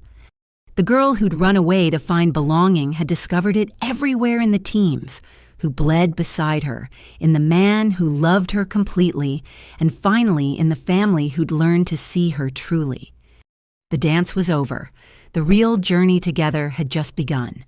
3 months after the wedding, San Diego's December sunshine felt like a miracle compared to the Afghan winter I'd have been facing on deployment. Instead of planning operations, I stood in our new home's nursery painting walls, soft sea glass green, while Etta James played through the speakers. "I thought we agreed on yellow," Ryan said from the doorway, still in surgical scrubs from his marathon shift. "We did. Then I saw this color and thought about the ocean at dawn. Peaceful but strong." I touched the wall where paint met window frame. "Like what I hope our children will be." He crossed to wrap his arms around me from behind both of us, paint splattered and exhausted but content. The house in Coronado had been our combined wedding gift to ourselves, using Dad's contribution and our savings. Close enough to base for my duties, near enough to the hospital for Ryan's work with room to grow. "Speaking of children," Ryan murmured against my neck, "when do you want to tell them?" "Tell who what?" "Your family, about..." His hand settled gently on my still flat stomach. "After the ceremony tomorrow, one massive announcement at a time. Tomorrow, my official promotion ceremony to Rear Admiral Lower Half, the youngest woman ever to achieve flag rank in the U.S. Navy. The weight of that still hadn't fully settled. A knock interrupted my thoughts. Through the window, I saw Dad's truck in the driveway. He and Mom had driven out from Iowa for the ceremony, their third visit since the wedding. Each trip revealed more healing layers of hurt peeling away to show what might have always been there. "Come in," I called. Dad entered, carrying his toolbox, Mom behind him with a casserole dish. They'd developed this routine, him fixing things that didn't really need fixing, her cooking enough food for a battalion. "Thought I'd check those cabinet hinges." Dad announced, though we both knew Ryan had already adjusted them perfectly. "Big day tomorrow. Everything needs to be shipshape." I let him putter, understanding he needed to contribute somehow. Mom commandeered the kitchen, humming while she organized food she'd insisted on preparing for the post-ceremony reception. Chastity, she called Jessica's flying in tonight with Lily. She's so excited to see Aunt Admiral in action. My 8-year-old niece had become my shadow during family visits, pestering me with questions about the Navy, about training, about what it meant to be a warrior. Jessica, true to her word, had enrolled Lily in martial arts and young Marines, supporting dreams she'd once been taught to suppress. As evening settled, our home filled with chosen family. Walsh and the team arrived early, taking over security preparations with comic seriousness. Helen Morrison arranged flowers with military precision. Senator Hayes held court in the living room, regaling everyone with stories from his own naval service. But the moment that stopped, my heart came when a familiar figure appeared at the door in dress blues. Ensign Blackwood, reporting as ordered, Admiral C. Dadsin Sekonur. Sarah stood at attention, having graduated from BUD/S 2 weeks prior. The second woman to earn a trident, following the path I'd carved through blood and determination. "As you were ensign," I said through a tight throat, "how does it feel?" "Like I finally understand what you meant about belonging, ma'am. My boat crew." She grinned. "They're my brothers now. They carried me when I couldn't carry myself, just like yours did." We talked on the porch as the sun set over the Pacific, two women separated by a generation, but united by shared experience. She told me about Hell Week, about the moment she wanted to quit, about touching her trident for the first time. "There's something else, ma'am," she said eventually. My class dedicated our graduation to you, officially. It's in the records. Class 298 dedicates this achievement to Captain Chastity Miller, who proved the impossible possible. I had to turn away ostensibly to watch the sunset, but really to compose myself. Chastity. Dad's voice came from behind us. Sorry to interrupt. Could I borrow you for a moment? I followed him to the garage where he'd been working on something mysterious all week. Under a tarp sat a handcrafted shadow box, larger and more elaborate than anything commercially available. Made this myself, he said quietly, pulling off the cover. Thought you should have something fitting for your new rank. The craftsmanship was exquisite. Compartments for medals, spaces for unit patches, a central display for my trident. But what caught my eye was the engraving on the brass plate. Rear Admiral Chastity Miller, daughter. Warrior, hero. You proved them all wrong by proving yourself right. Below that, in smaller text, with love, pride, and 20 years of apologies, Dad. It's perfect, I whispered. There's one more thing. He pulled out a small box. Inside lay his own service pins, polished to mirror brightness. Want you to carry these tomorrow, full circle. What I couldn't finish, you completed 1,000-fold. The garage felt too small for the moment. This man who'd built his life with his hands had crafted something that held all the words he'd never been able to say. I'll be proud to carry them, Dad. The next morning dawned crystal clear, one of those perfect San Diego days that made the rest of the country jealous. Naval Base Coronado buzzed with activity as we arrived for the ceremony. The venue was larger than typical promotions required, but apparently when the first female SEAL makes admiral, people pay attention. In the ready room, I donned my dress whites for what felt like the 1,000th time, but everything was different now. The shoulder boards bore a single star. The combination cover carried Admiralty insignia. I was crossing from officer to flag officer, joining ranks that had seemed impossible when I'd walked into that recruiting office at 18. Ready? Ryan asked, resplendent in his formal suit. Never been more ready. The ceremony venue was packed beyond capacity. Every SEAL team on the West Coast had sent representatives. Female service members from across branches filled entire sections. Media lurked at the edges, held back by public affairs officers. In the front row, my family sat together. Dad in his best suit with Mom beside him. Amy and Jessica with their families, including Lily in a miniature Navy dress uniform Jessica had found somewhere. My mother-in-law with Senator Hayes. Blood and chosen family merged. Admiral Morrison presided his presence, lending weight to an already momentous occasion. As I stood at attention, he read from the official orders.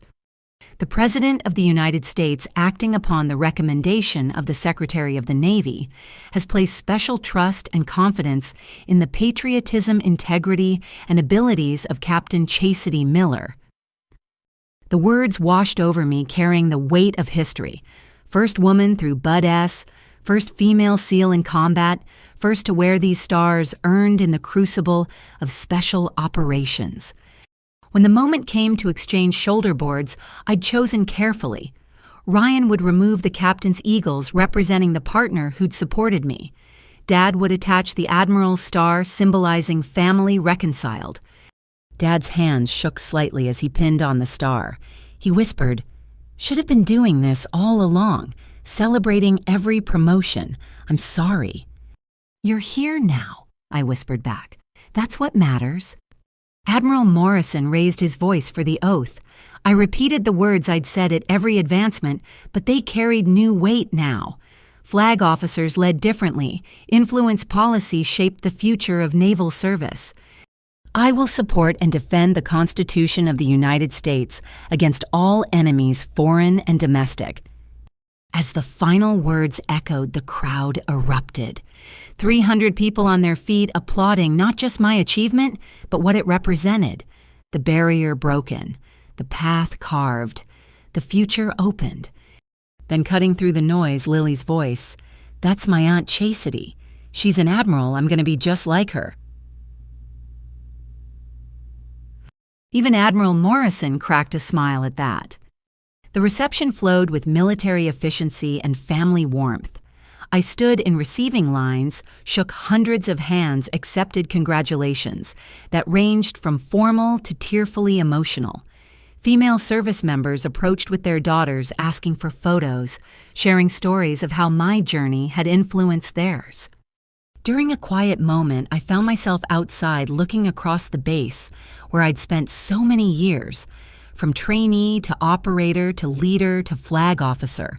The journey seemed impossible in retrospect, yet here I stood. Penny for your thoughts, Admiral Ryan appeared with 2 glasses of sparkling cider mine, pointedly non-alcoholic. Thinking about a scared 18-year-old who ran away to the Navy, wondering what she'd think of all this.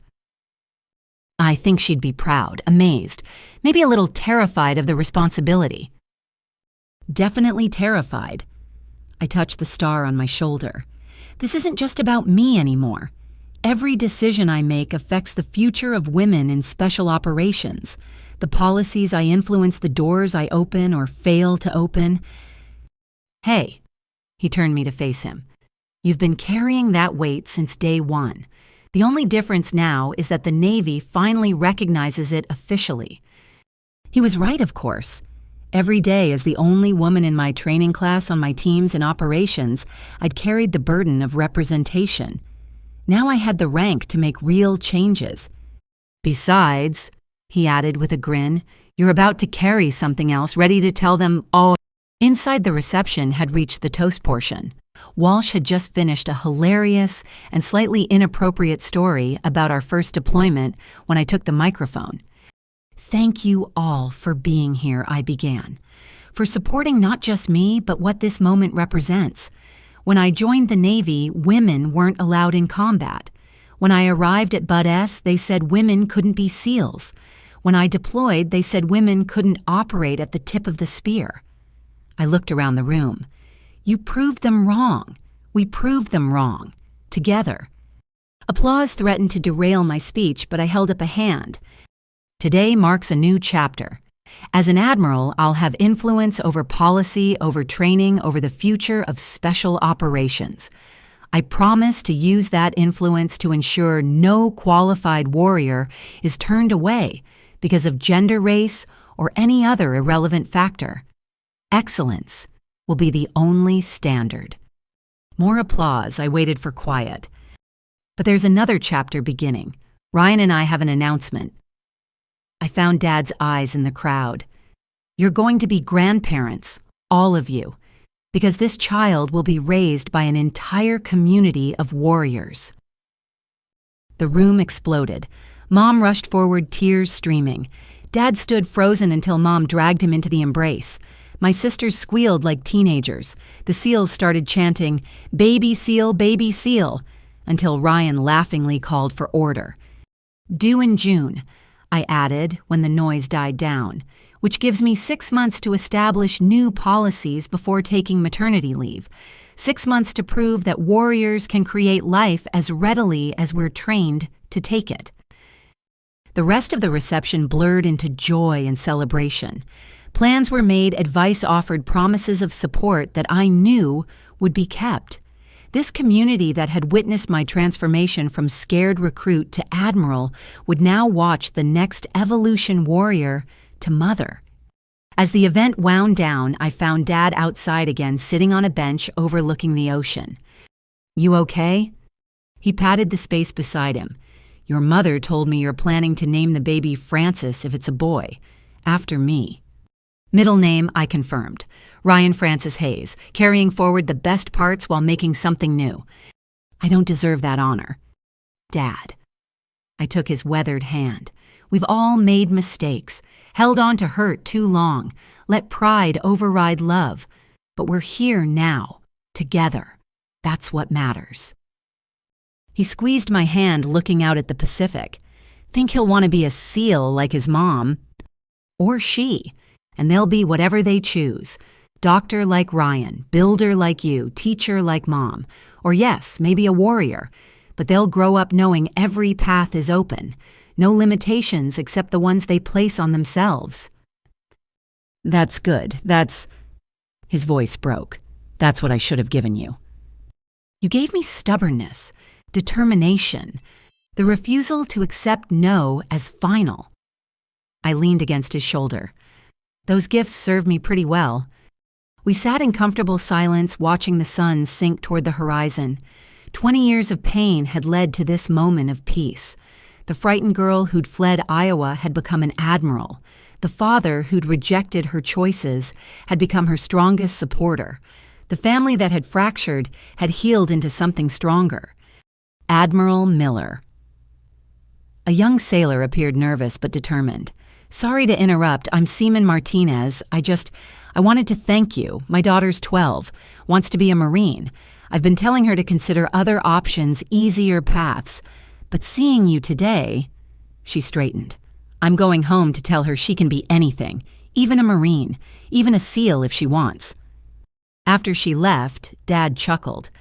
"Going to be a lot of that in your future. Young women seeing possibility. Parents learning to support dreams they don't understand." "I hope so." "No so. You changed the world, baby girl, one stubborn step at a time." As we headed back inside, I caught sight of my reflection in a window. Admiral stars on my shoulders, wedding ring on my finger, new life growing within. The scared 18-year-old was gone, transformed into something she'd never dared imagine. Inside, Ryan was organizing the final details of our departure.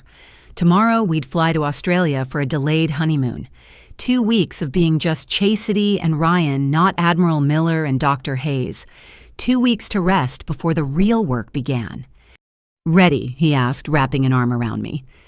"For anything," I replied, meaning it. As we said our goodbyes, accepting final congratulations and promises to visit, I felt the weight of the future settling on my shoulders alongside the stars. There would be challenges ahead, policies to change, barriers to break, a child to raise in a world that was hopefully a little more open because of battles fought. But tonight, surrounded by family who'd learned to see me and warriors who'd always accepted me, I felt only gratitude. Every struggle had led here. Every rejection had forged strength. Every victory had opened doors for others. "Hey, Admiral," Walsh called out as we reached the door. "Remember rule number 1. I grinned, knowing what came next, the SEAL motto that had carried me through everything. "The only easy day was yesterday," I called back. "Hooyah, ma'am, hooyah." We left to a chorus of warrior cries and family tears, stepping into a future bright with possibility. Behind us, the Naval Base Coronado Chapel stood witness to all that had changed. Ahead, the Pacific stretched endless and blue, full of horizons yet to explore. I'd proven them wrong by proving myself right. Now came the harder task, proving that breaking barriers was just the beginning. The real work changing systems, opening doors, raising the next generation, started now.